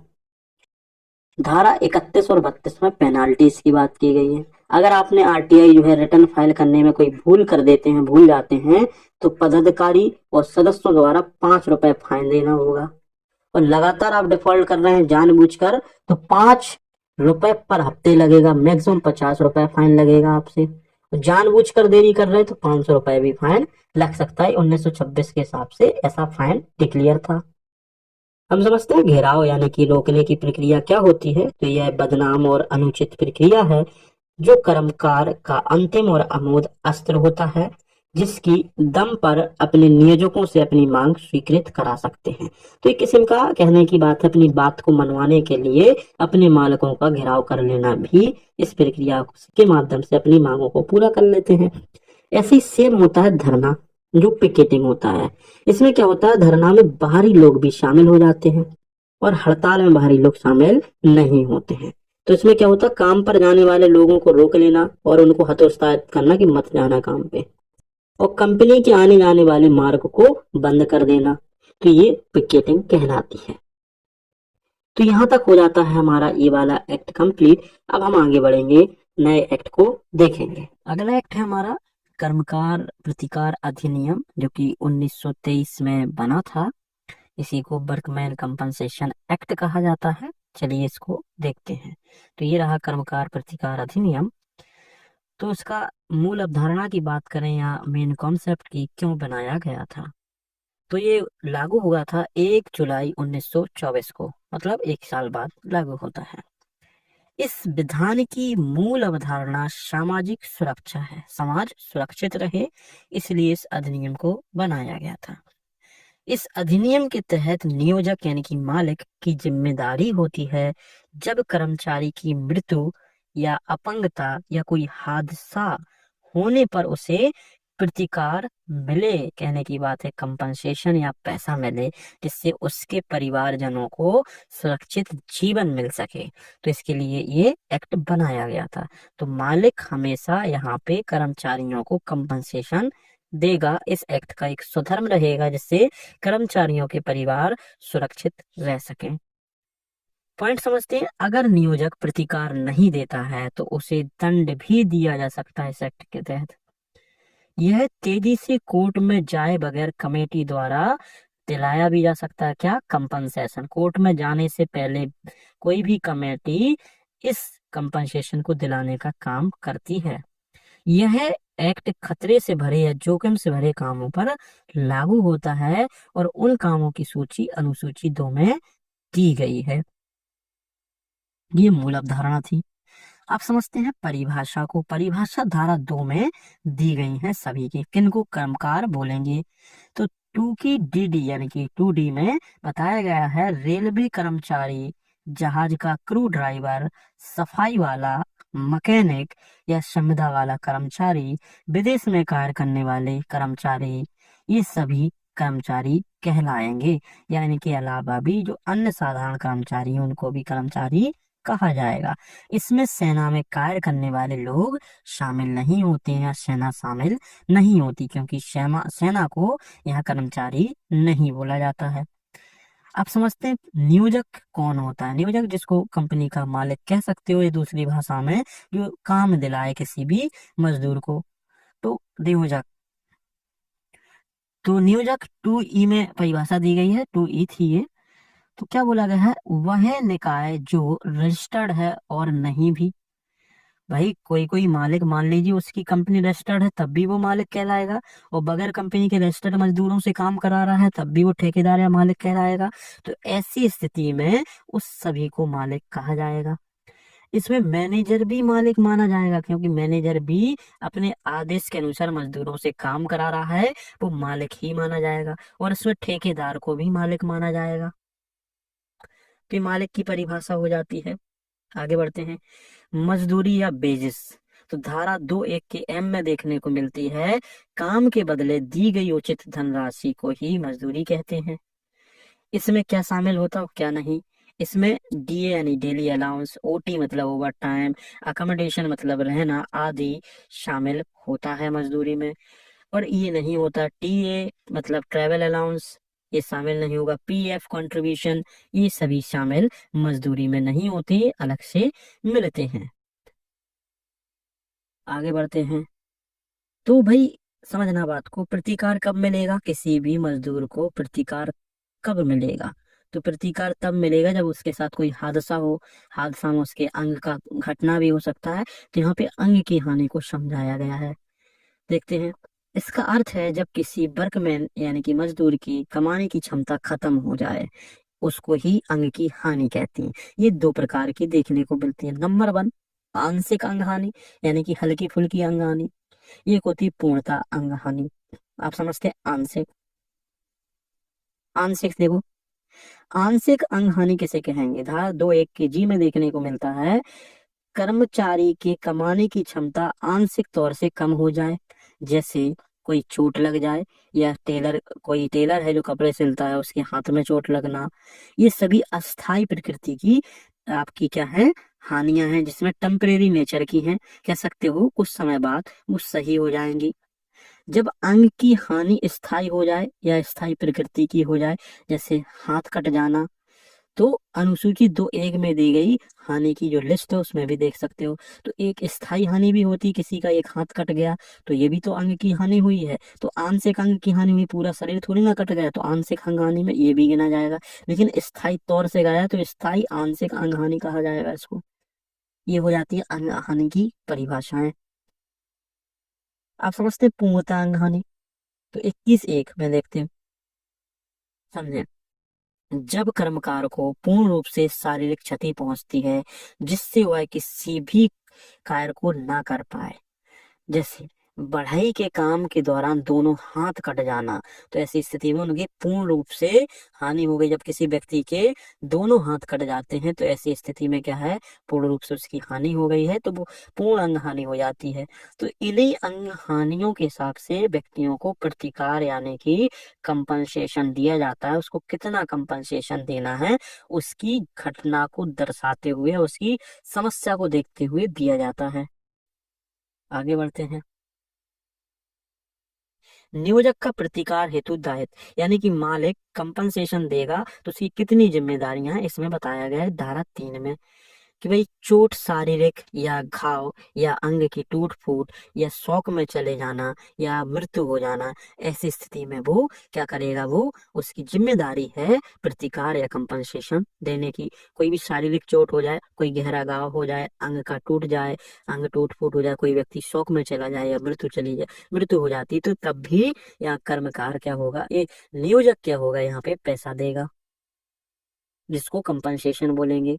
सेकेंड है व्यवसाय के दौरान कोई भी बीमारियां, भाई काम के दौरान कोई भी बीमारी तय हो जाती है कि भाई कोई ऐसे भाई धुएं वाले क्षेत्र में काम कर रहा है जहाँ पे लंग कैंसर होने की संभावना अधिक थी और हो भी जाता है, या कोई भी भाई नोइजी वाले क्षेत्र में कर रहा है जहाँ उसके कानों से सुनना बंद हो गया, तो भाई काम के दौरान कोई भी बीमारियां हो रही हैं तब भी उसको कंपनसेशन मिलेगा। जैसे स्किन डिजीज, सुनने की क्षमता में कमी, फेफड़ों के कैंसर, ये भी, इसके भी दायित्व कौन लेगा, नियोजक लेगा। तीसरा देखते हैं, काम के दौरान कोई बड़ी दुर्घटना हो जाती है तब भी उसको प्रतिकार मिलेगा, तो ये दायित्व किसके हैं, सभी नियोजक यानी कि मालिकों के हैं। अब मालिकों के दायित्व हैं, ठीक है, मालिक किन किन दायित्वों से फ्री रह सकता है, किन में उनको पैसा नहीं देना होगा। देखिए, पहला, ऐसी बीमारी जो 3 दिन में सही हो जाए, भाई बुखार हो गया 3 दिन में सही हो जाए, इसका भाई प्रतिकार लेने पहुंच जाओ, हम बुखार हो गया, तो इसका नहीं ले सकते हो, इससे मुक्त रहेगा।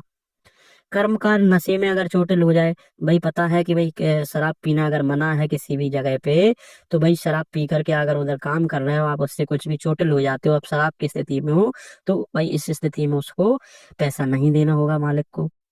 तीसरा, तो सुरक्षा उपकरण होने पर भी ना पहनने पर दुर्घटना, भाई वहां पे आपके फैक्ट्री में सुरक्षा के लिए ग्लव्स, हेलमेट सब रखे हुए हैं, फिर भी आप जानबूझकर नहीं पहन रहे हैं, ऐसी स्थिति में कोई दुर्घटना हो रही है तो आपकी जिम्मेदारी है, उसमें आपका जो मालिक है वो आपको कोई भी कंपनसेशन नहीं देगा।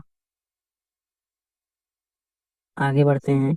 अनुसूची 3, जब कार्मिक किसी संस्थान में काम कम से कम 6 माह काम कर चुका हो तो वह प्रतिकार का हकदार है। यानी कि मजदूर किसी भी फैक्ट्री में अगर 6 महीने काम कर चुका हो, उस 6 महीने के दौरान कोई भी दुर्घटना हो रही है, कोई बीमारी लेके बाहर निकल रहा है, तो उसको कंपनसेशन मिलने का हकदार हो जाता है। अगर कोई श्रमिक बीमार होने की वजह से काम छोड़ देता है तो नियोजक को प्रतिकार देना होगा।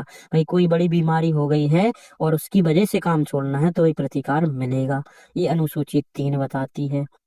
आगे बढ़ते हैं। जब नियोजक के साथ ठेकेदार भी संलिप्त हो, यानी कि नियोजक और ठेकेदार दोनों मिलकर मजदूरों को काम करा रहे हैं तो दोनों की जिम्मेदारी बराबर हो जाती है, तो कंपनसेशन कैसे दिया जाएगा, देखें धारा 12 क्या कहता है, किसी घटना के घट जाने पर नियोजक प्रतिकार देकर ठेकेदार को दी गई धनराशि से काट सकता है। कहने की बात है, नियोजक सीधा पैसा दे देगा आपको अगर आप मजदूर हो, और ठेकेदार को जो पैसा देना है उसमें से आपकी कंपनसेशन की धनराशि काट लेगा। नियोजक या ठेकेदार अथवा दोनों में से कोई एक व्यक्ति प्रतिकार देगा आपको। नियोजक की मौजूदगी में घटना घटी है तो भाई जिम्मेदार नियोजक होगा। तो इस तरीके से प्रतिकार दोनों में से किसी ना किसी को देना है। अब समझते हैं प्रतिकार की परिभाषा और कैसे मिलता है। धारा 4 के अनुसूची 4 में दिया गया है, यह चोट की प्रकृति, उसकी मजदूरी और उम्र आदि को देख करके ही दिया जाता है। भाई चोट कितनी गहरी है, आंशिक है, पूर्ण पूर्णकालिक है, कोई अंग की हानि है, और आपकी मजदूरी कितने रुपए पर डे के हिसाब से, आपकी एज क्या है, एज बहुत ज्यादा हो गई 70 साल या 65 साल 55 साल, तो उस हिसाब से आपका कितना लाइफ स्पेन था, सभी चीजों को देख कर प्रतिकार का निर्धारण किया जाता है। अगर किसी व्यक्ति को मृत्यु हो जाती है काम के दौरान तो उसको कितना कंपनसेशन मिलेगा, उसके बारे में यहाँ बताई गई है। जैसे वेतन, अंतिम 12 माह का औसत, मान लीजिए आपको हर महीने 10,000 रुपए मिल रहे हैं तो 12 माह का औसत भी 10,000 निकल के आएगा। तो अंतिम पूरे 12 माह का औसत अगर 10,000 निकल के आ रहा है तो कैसे बनेगा मृत्यु पर, देखिए यानी कि 50 माह का वेतन डेस फैक्टर गुणा 100 करेंगे। जैसे देखते हैं, मान लो इसकी धनराशि 80,000 से जो भी अधिक हो, है ना, या तो ये वाला फैक्टर अधिक हो जाए या ये वाला फैक्टर। मान लीजिए कोई भी मृत्यु हो जाती है उस व्यक्ति की, उसकी उसका जो भी आपका पूरा महीने की वेतन सबका गुणा भाग करने के बाद 80,000 से कम हो रहा है, तो भाई ये वाली धनराशि मिलेगी। अगर ये वाला ज्यादा हो रहा है तो ये वाली धनराशि मिलेगी। इस तरीके से होता है। आगे देखते हैं, स्थायी अंग हानि में भाई 60 गुणा मासिक वेतन और फैक्टर को जोड़ेंगे। जो भी फैक्टर है भाई, कैसी फैक्टर मतलब अंग की कितनी हानि हुई है। अंग की मान लो आंशिक हानि हुई है, कोई उंगली कट गई है, पैर कट गया, हाथ कट गया, उस फैक्टर को जोड़ेंगे। उससे कितना नुकसान होगा, वो काम कर पाएगा नहीं कर पाएगा, ऐसा ही हो जाएगा। और 60 का गुणा करेंगे, और महीने का जो वेतन होगा उनका सबका गुणा भाग करके जो रिजल्ट निकल के आएगा वो आपका मिलेगा, या 90,000 या उससे अधिक। तो ये फैक्टर का मतलब है कोई भी अंग की हानि हो रही है, उस अंग की हानि से कितना नुकसान है उसकी वैल्यू यहाँ रखी जाएगी।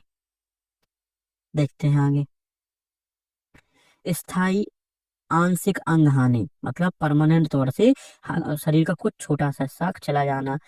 देखते हैं, जैसे कमाई क्षमता के अनुसार अगर क्षति अनुसूची में हुई है, अगर क्षति अनुसूची में नहीं हुई है तो योग्य डॉक्टर के सलाह के हिसाब से होगी। कहने की बात है, कोई भी शरीर के एक अंग की हानि हो गई है और उस अंग की जानकारी आपकी अनुसूची में दिया गया है कि इस अंग की हानि होने पे आपको इतना कंपनसेशन मिलेगा।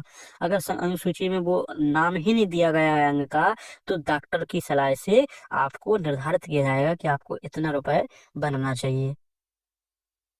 आगे बढ़ते हैं, अस्थायी क्षति यानी कि टेम्परेरी तौर से अगर 25% मासिक वेतन का देय होगा।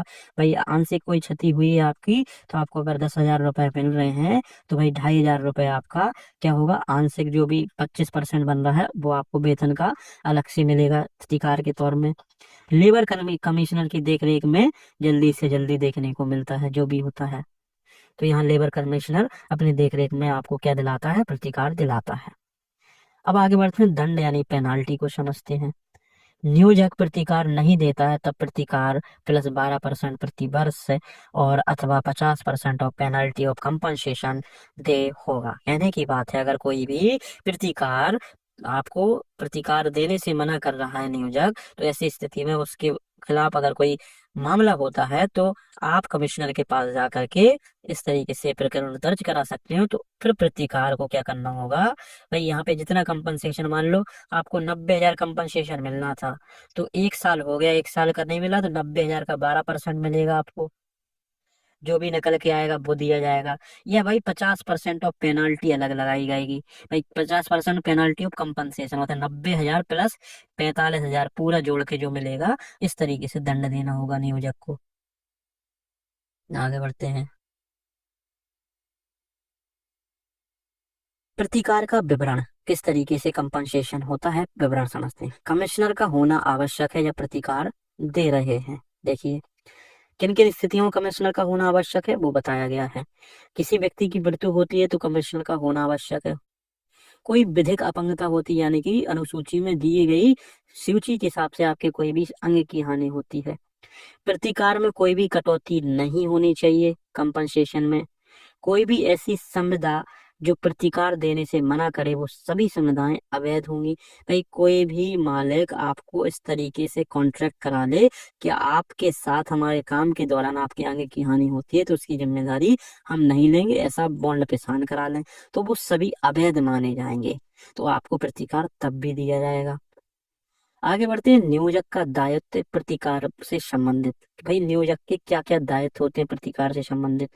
जब कमिश्नर कोई जांच के लिए नियोजक को नोटिस भेजता है कि किसी दुर्घटना से संबंधित, तब नियोजक को निर्धारित फॉर्म पर जानकारी पेश करनी होती है। अगर किसी कर्मकार की मृत्यु हो जाती है तब 30 दिन के अंदर जानकारी देनी होती है। कमिश्नर मतलब कौन होते हैं, जो आपकी सुरक्षा करते हैं। श्रम न्यायालय में जो श्रम विभाग में बैठने वाले ऑफिसर्स होते हैं वो भी एक कमिश्नर के पद पर होते हैं। तो ऐसी स्थिति में नियोजक उनको अपनी सूचना मुहैया कराते हैं निर्धारित फॉर्म के माध्यम से।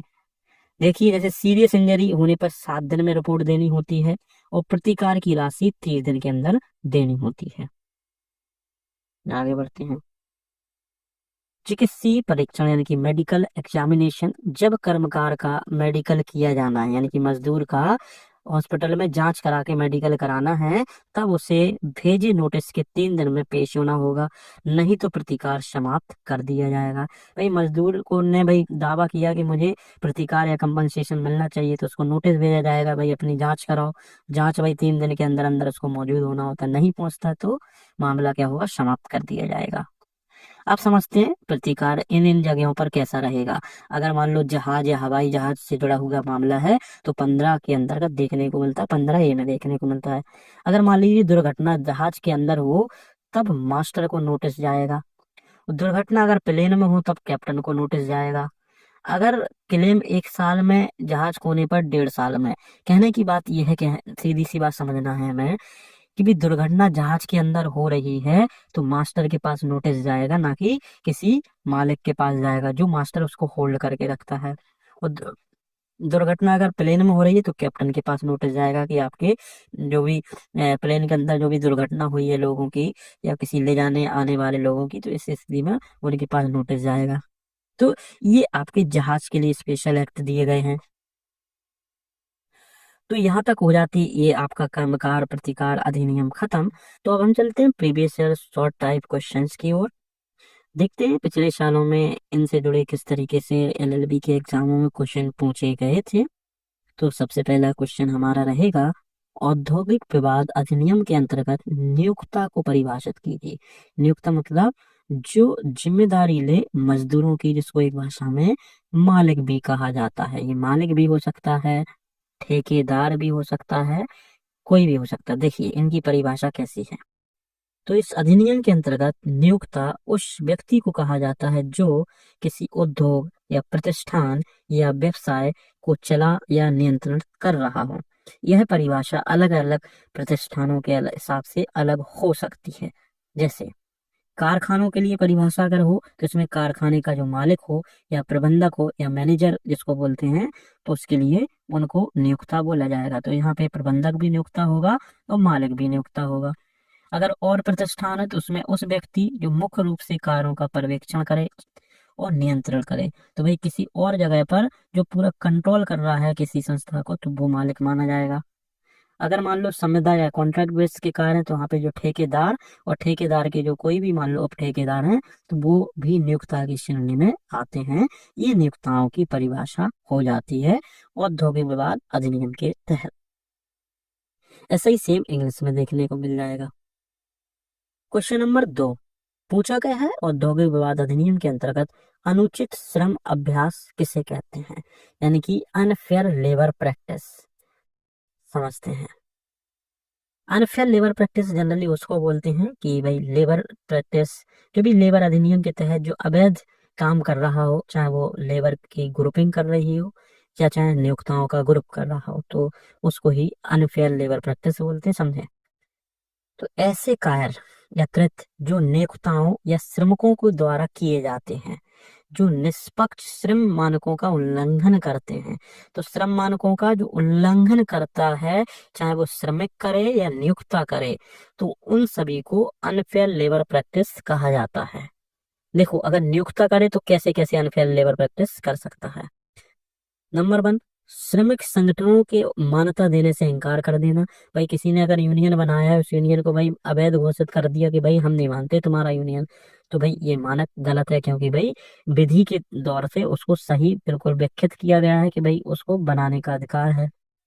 अगर सामूहिक सौदेबाजी में भाग लेने से मना कर रहा है कि भाई मालिक सामूहिक सौदेबाजी में भाग नहीं लेगा, अपने हिसाब से अपनी व्यवस्था के हिसाब से अपने कामों को बनाएगा या पैसे अपने हिसाब से निर्धारित करेगा मजदूरों का, है ना।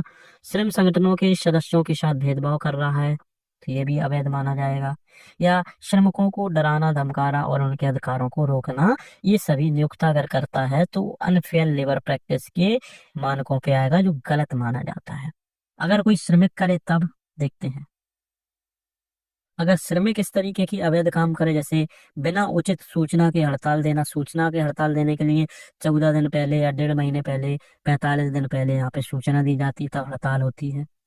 है ना। हिंसा या गैर कानूनी तरीके से नियोक्ता पे दबाव डालना, हिंसा के माध्यम से, अवैध तरीके से, तो ये भी अनफेयर प्रैक्टिस हो जाती है। उदाहरण से समझते हैं। किसी मान लो नियोक्ता किसी कर्मचारी को इसलिए नौकरी से निकाल देता है क्योंकि वह किसी श्रम संघ में शामिल है। तो श्रमिक उचित प्रक्रिया के बिना फैक्ट्री का काम बंद कर देते हैं। दो उदाहरण है यहाँ पे, नंबर 1 ये, नंबर 2 ये। तो भाई कोई भी मालिक इसलिए किसी मजदूर को निकाल रहा है क्योंकि वो किसी यूनियन का हिस्सा है, तो ये बात भाई विधिक है, हो सकता है, तो उसको आप अनफेयर प्रैक्टिस नहीं कर सकते, उसको नहीं निकाल सकते हो। दूसरा है, श्रमिक उचित प्रक्रिया के बिना फैक्ट्री का काम बंद कर दे। भाई अगर हड़ताल करना चाह रहे हो, कुछ भी करना चाह रहे हो, तो सूचना देनी होती है। आगे बढ़े, क्वेश्चन नंबर 3 देखते हैं। इस विवाद के अंतर्गत राष्ट्रीय औद्योगिक अधिकरण की शक्तियों की विवेचना कीजिए। तो हमने जैसे पढ़ा था, नेशनल इंडस्ट्रियल ट्रिब्यूनल किसे कहते हैं, तो राष्ट्रीय महत्व के औद्योगिक विवादों का समाधान करने के लिए विशेष अधिकार प्राप्त होते हैं। क्या शक्तियां होती हैं इनकी, राष्ट्रीय महत्व के विवादों पर सुनवाई और निर्णय लेती हैं ये, और किसी भी औद्योगिक विवाद के समझौते और निर्णयों को लागू करती है, गवाहों को बुलाएगी, साक्ष्य लेगी, है ना, दस्तावेजों की जांच करेगी, जानकारी प्राप्त करेगी, और विवाद को सुलझाने के लिए विशेषज्ञों की मदद लेगी। तो हमें पता है एक किस्म का न्यायालय होता है, इसका काम यही होता है कि औद्योगिक विवादों को निपटाया जाए। आगे बढ़ते हैं, क्वेश्चन नंबर 4। औद्योगिक विवाद अधिनियम के अंतर्गत स्वैच्छिक मध्यस्थता किसे कहते हैं, वॉलेंट्री आर्बिट्रेशन देखते हैं। तो एक ऐसी प्रक्रिया है यह जिसमें नियोक्ता यानी मालिक और श्रमिक आपसी सहमति से एक तटस्थ व्यक्ति के विवाद समाधान के लिए नियुक्त करते हैं। भाई सीधी सी बात है, मालिक और कर्मचारी मिल करके एक किसी तीसरी थर्ड पार्टी को नियुक्त कर दें कि हम दोनों का तुम लोग सुलझा दो मामले को, तो उसको ही क्या बोलते हैं, स्वैच्छिक मध्यस्थता के लिए एक तटस्थ व्यक्ति यानी कि मध्यस्थ को विवाद समाधान के लिए नियुक्त करते हैं। इसमें क्या होता है, दोनों पक्षों की सहमति होनी चाहिए कि भाई जो थर्ड व्यक्ति जो निर्णय लेगा उसकी बात मानी जाएगी। विवाद को हड़ताल या तालाबंदी से बचाने के लिए ऐसा किया जाता है, और कानूनी प्रक्रिया से बचते हुए तुरंत समाधान भी हो जाता है। भाई थर्ड व्यक्ति ने दोनों लोगों की समस्या सुनी और सही जजमेंट दे दिया, भाई ऐसा कर लो, उचित रहेगा, दोनों लोग मान जाएंगे, अपने अपने काम पे वापस लौट जाएंगे। जैसे उदाहरण, किसी कंपनी में वेतन वृद्धि पर विवाद हुआ, दोनों पक्ष से अदालत में ले जाने चाहते थे, लेकिन उसके बजाय एक स्वतंत्र मध्यस्थता के पास ले गए और उनसे निर्णय लिया, दोनों लोगों की बात सुनी और एक ऐसा निर्णय निकाला जिससे दोनों लोग सहमत हो गए और अपने अपने काम पे लौट जाते हैं। आगे बढ़ते हैं, क्वेश्चन नंबर 5। व्यवसाय संघों के विकास पर एक टिप्पणी कीजिए, यानी कि ग्रोथ ऑफ ट्रेड यूनियंस। तो ग्रोथ कैसे होती है ट्रेड यूनियंस की, देखते हैं। तो ट्रेड यूनियंस का विकास श्रमिकों के अधिकारों और हितों की रक्षा के उद्देश्य से हुआ है। तो भाई विकास कैसे माना जाएगा, कि श्रमिकों के अधिकार और उनके हितों की रक्षा होने लगी है तो उनका विकास पता चलता है कि हाँ हो रहा है। औद्योगिक क्रांति के समय श्रमिकों को शोषण बढ़ रहा था, उस समय संघों का गठन आवश्यक था। जैसे ही हमें पता है सन 1918-20 के आसपास इस समय ऐसी स्थिति थी, तब जाकर के यहाँ पे अंतर्राष्ट्रीय श्रम संगठन आता है। वो यह बोलता है सभी अपने अपनी यूनियनों को गठन कर सकते हैं और सरकारों से बोला जाता है, तब जाकर के यहाँ श्रम संगठन बनने शुरू हो जाते हैं। देखते हैं प्रारंभिक चरण, श्रमिकों को संगठित करने के लिए प्रयास हुए और काम के घंटे कम करने के लिए न्यूनतम मजदूरी की मांग उठाई गई। शुरुआत में ये मुद्दे थे कि भाई सभी लोग संगठित हों और फिक्स एक मजदूरी फिक्स हो। फिर उनकी विधिक मान्यता के लिए व्यवसाय संघ अधिनियम 1926 में संघों को कानूनी मान्यता मिली, और आधुनिक चरण में देखने को मिलते हैं संघों ने श्रमिकों के सामाजिक आर्थिक सुधारों पर भी ध्यान केंद्रित किया, और वैश्वीकरण के कारण कई चुनौतियां अनुबंध पर आधारित नौकरियां सामने भी आईं। तो ये चीजें देखने को मिलती है समय समय पे किस तरीके से व्यवसाय संघों का यहाँ विकास होता चला गया। अब देखें कि हम क्वेश्चन नंबर 6 को, बोला गया है व्यवसाय संघ अधिनियम की धारा 8 के अंतर्गत रजिस्ट्रार की क्या क्या शक्तियां होती हैं। तो रजिस्ट्रार वही जो किसी यूनियन को रजिस्टर्ड करता है उसको रजिस्ट्रार बोलते हैं। इनकी धारा 8 में पूरी जानकारी दी गई है। तो इसका काम क्या होता है, पंजीकरण करना। रजिस्ट्रार व्यवसाय संघों के आवेदन की जांच कर पंजीकरण करता है, जैसे कि हमें जानकारी पहले से ही है। उसके अलावा क्या काम होता है कि सभी जो भी कागज हैं यानी कि अभिलेखों का निरीक्षण करता है और किसी भी यूनियन की गतिविधि की जांच भी कर सकता है। तीसरा होता है पंजीकरण रद्द करना, यानी कि संघ कानूनी प्रावधानों का उल्लंघन करता है तो ऐसी स्थिति में रजिस्ट्रार जो होता है पंजीकरण को रद्द भी कर सकता है। चौथा नंबर का है संघ का नाम बदलना या सुधार करना। रजिस्ट्रार संघों के उपयुक्त नाम अपनाने के लिए निर्देश भी दे सकते हैं, और अगर कोई भी संघ अपने संघ को नाम को परिवर्तित करना चाहता है तो रजिस्ट्रार उसको भी परमिट कर सकता है। तो ये कुछ मुख्य उसके कार्य होते हैं जिससे कि किसी भी संघ को चलाने में आसानी हो, वो इसी आयुक्त के द्वारा, रजिस्ट्रार के द्वारा हो सकता है। आगे बढ़ते हैं। क्वेश्चन नंबर देखते हैं 7। सामूहिक सौदेबाजी एक स्वैच्छिक प्रक्रिया है, समझाएं या व्याख्या कीजिए। तो सामूहिक सौदेबाजी क्या होती है इसको समझते हैं। तो सामूहिक सौदेबाजी यह एक ऐसी प्रक्रिया है जिसमें नियोक्ता यानी मालिक और कंपनी नियोक्ता और एक श्रमिक सामूहिक रूप से अपने मुद्दों पर सहमति बनाने के लिए बातचीत करते हैं। यह प्रक्रिया स्वैच्छिक है जिसमें दोनों पक्ष अपने अपने अधिकार और कर्तव्यों का पालन करते हैं। सीधी सी बात है, ऐसी मीटिंग जिसमें मालिक और नौकर दोनों लोग मिल करके सामूहिक तौर से किसी भी चीजों पे अपनी राय व्यक्त करके एक अंतिम मुद्दे पे आ जाते हैं। देखिए, जैसे स्वैच्छिकता यानी दोनों पक्षों की सहमति के बिना इसे लागू नहीं किया जा सकता, तो सामूहिक सौदेबाजी में क्या होगा, दोनों पक्षों की सहमति होना अनिवार्य है। लक्ष्य यानी कि विवादों का समाधान, बेहतर कार्य स्थितियां और श्रमिकों को वेतन में सुधार। तो भाई विवादों को निपटाने के लिए किया जाता है, अच्छे तरीके से कार्य की स्थिति यानी कि कार्यस्थल अच्छे हो और बेहतर तरीके से जो मालिक है कार्य कराए, और श्रमिकों के वेतन में भी कोई भी लापरवाही और सुधार देखने को मिलते, लापरवाही है तो उसमें भी सुधार और वेतन है तो उसमें भी सुधार। तीसरा देखते हैं महत्व, यानी कि औद्योगिक शांति बनाए रखने के लिए कानूनी प्रक्रियाओं से बचने के लिए भी इसका काम होता है। जब दोनों लोग मिलकर के आर्बिट्रेशन या बचाव कर लेंगे या दोनों लोग मिलकर सहमत हो जाएंगे तो कानून में नहीं जाना होगा, तो इससे भी बचाव देखने को मिलता है। देखते हैं आगे। क्वेश्चन नंबर 8 है कर्मकार प्रतिकार अधिनियम किन प्रतिष्ठानों पर लागू होता है, मतलब किन कंपनियों या किन कारखानों किन फैक्ट्रियों पर लागू होता है। तो यह उन प्रतिष्ठानों पर लागू होता है जहां श्रमिक खतरनाक और जोखिमपूर्ण कार्य करते हैं। कौन से? खतरनाक और जोखिम भरे कार्य करते हैं। इस अधिनियम का मुख्य उद्देश्य कार्य के दौरान होने वाली दुर्घटनाओं को श्रमिकों को सुरक्षा और मुआवजा प्रदान करना है। क्या क्या दायरा है कि कारखाने में जहां 10 से अधिक अगर लोग कार्य करते हैं तो कारखाना कहा जाएगा उनके हिसाब से, और इनको जो भी है कंपनसेशन दिया जाएगा। दूसरा है खदानें, सभी प्रकार की खदानें जहां खनन की संबंधित कोई भी काम होता है वो भी आपका क्या रहेगा, इनके अधिकार क्षेत्र में आएगा और प्रतिष्ठानों को कंपनसेशन देना होगा। बंदरगाह भी रह सकते हैं जहां जहाजों से संबंधित कार्य किए जाते हैं, वहां पे भी कंपनसेशन मिलेगा। निर्माण स्थल, भवन निर्माण या पुल निर्माण या सड़क निर्माण आदि में कोई भी हानि होती है तो उन जगहों पे भी इनको भाई प्रतिष्ठानों में, तो इन जगहों को भी कर्मकार प्रतिकार अधिनियम के तहत कंपनसेशन मिलने के लिए इनको रखा गया है कि ऐसे स्थलों पे ऐसी कोई स्थिति होती है तो इनको कर्मकारों को वो दिया जाएगा कंपनसेशन। पॉइंट नंबर 5 है अन्य जोखिमपूर्ण व्यवसाय, यानी कि बिजली के संयंत्र, गैस उत्पादन और तेल शोधन आदि क्षेत्रों में ये मामले देखने को मिलते हैं।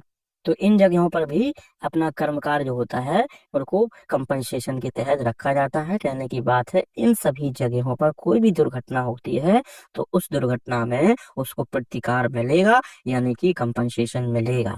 तो ये चीजें ऐसे समझ सकते हैं। आगे बढ़ते हैं।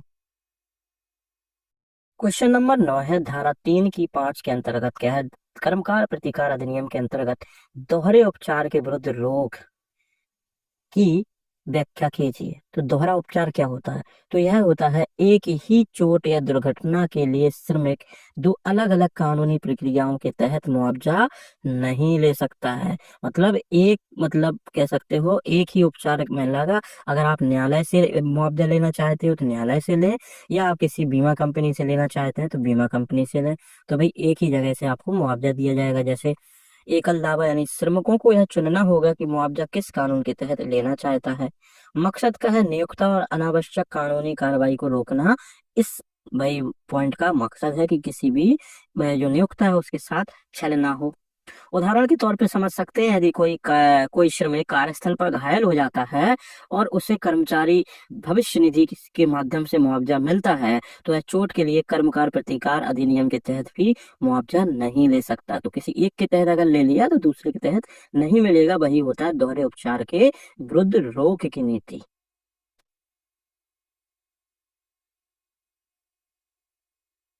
आगे बढ़ते हैं, क्वेश्चन नंबर 10 देखते हैं। कर्मकार प्रतिकार अधिनियम के अंतर्गत आयुक्त कि यहाँ पे दावा कौन कौन कर सकता है, आयुक्त के यहाँ दावा कौन कौन कर सकता है।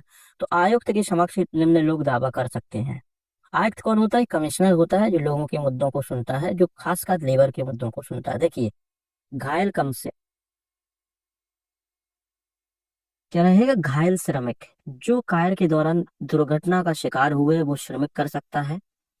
मृत श्रमिक के परिजन, यानी कि किसी भी व्यक्ति के मरने के बाद उसके परिजन, यदि कार्यस्थल पर कोई दुर्घटना के कारण किसी श्रमिक की मृत्यु हुई है तो उसके परिजन अपना दावा कर सकते हैं प्रतिकार लेने के लिए। तीसरा, निर्भर परिवार के सदस्य, मान लीजिए किसी परिवार की दुर्घटना होने पर उनके पत्नी, बच्चे, माता पिता, कोई भी व्यक्ति दावा कर सकता है। चौथा है कानूनी प्रतिनिधि। यह श्रमिक या परिवार सदस्य व्यक्तिगत रूप से दावा करने में अगर असमर्थ हैं तो कानूनी रूप से जो भी रिप्रेजेंटेशन करे, चाहे वो लॉयर क्यों ना हो, एडवोकेट क्यों ना हो, तो वो भी आपका रिप्रेजेंटेशन करेगा। आगे बढ़ते हैं, क्वेश्चन नंबर 11 देखते हैं। कर्मकार प्रतिकार अधिनियम के अंतर्गत प्रक्रिया का वर्णन कीजिए, जबकि जब नियोक्ता प्रतिकार देने से चूक जाता है या मना करता है। तो भाई इस अधिनियम में जब कोई भी नियोक्ता प्रतिकार देने से मना करता है, चूक जाता है, तो ऐसी स्थिति में उसके ऊपर क्या क्या कार्रवाई होंगी। देखिए, श्रमिक का आवेदन, श्रमिक का आवेदन देखते हैं। जैसे श्रमिक या उसके परिजन आयुक्त के समक्ष शिकायत दर्ज कर सकते हैं। सबसे पहले तुम्हें अपने आवेदन तो दर्ज करना ही होगा, तभी तो पता चलेगा कि नियोक्ता ने आपको पैसा नहीं दिया है। फिर क्या होगी? जांच होगी और सुनवाई होगी। आयुक्त जो होता है मामले की जांच करेगा और दोनों पक्षों को सुनवाई का अवसर देगा। मालिक को भी बुलाया जाएगा और उसको भी बुलाया जाएगा, कंप्लेंट कर्ता को। तीसरे नंबर पे निर्णय। आयुक्त निर्णय लेते हैं कि यदि नियोक्ता को दोषी पाया जाता है तो मुआवजा की राशि के साथ दंड की राशि और ब्याज भी लगेगा।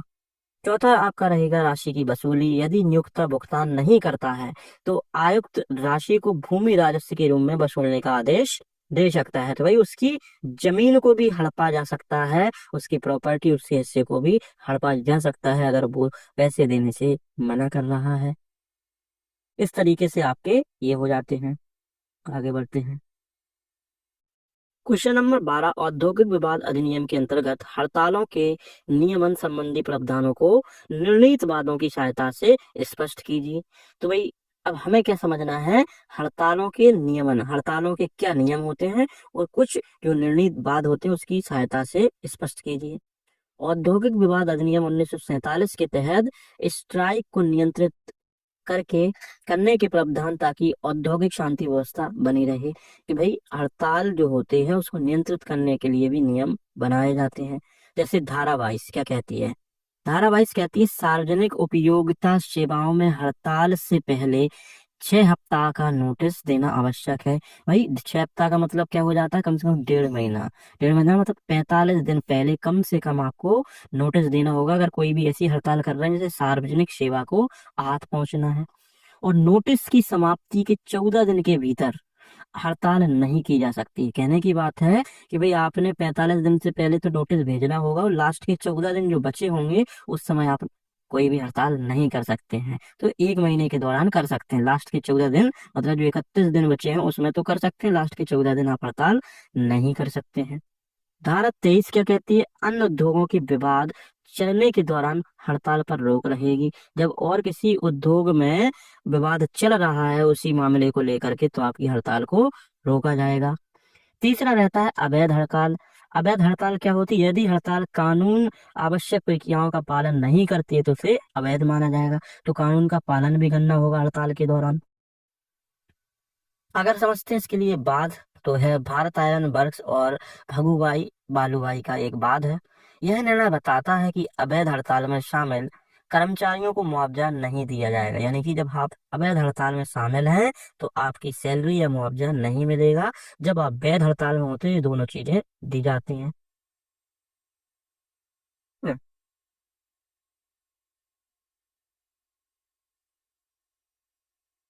क्वेश्चन नंबर देखते हैं 13। श्रम न्यायालय पर एक संक्षिप्त टिप्पणी दे दी। श्रम न्यायालय होते क्या है? तो हमें पता है कि औद्योगिक विवादों को सुलझाने के लिए स्थापित एक न्यायिक निकाय है। इसका काम क्या होता है?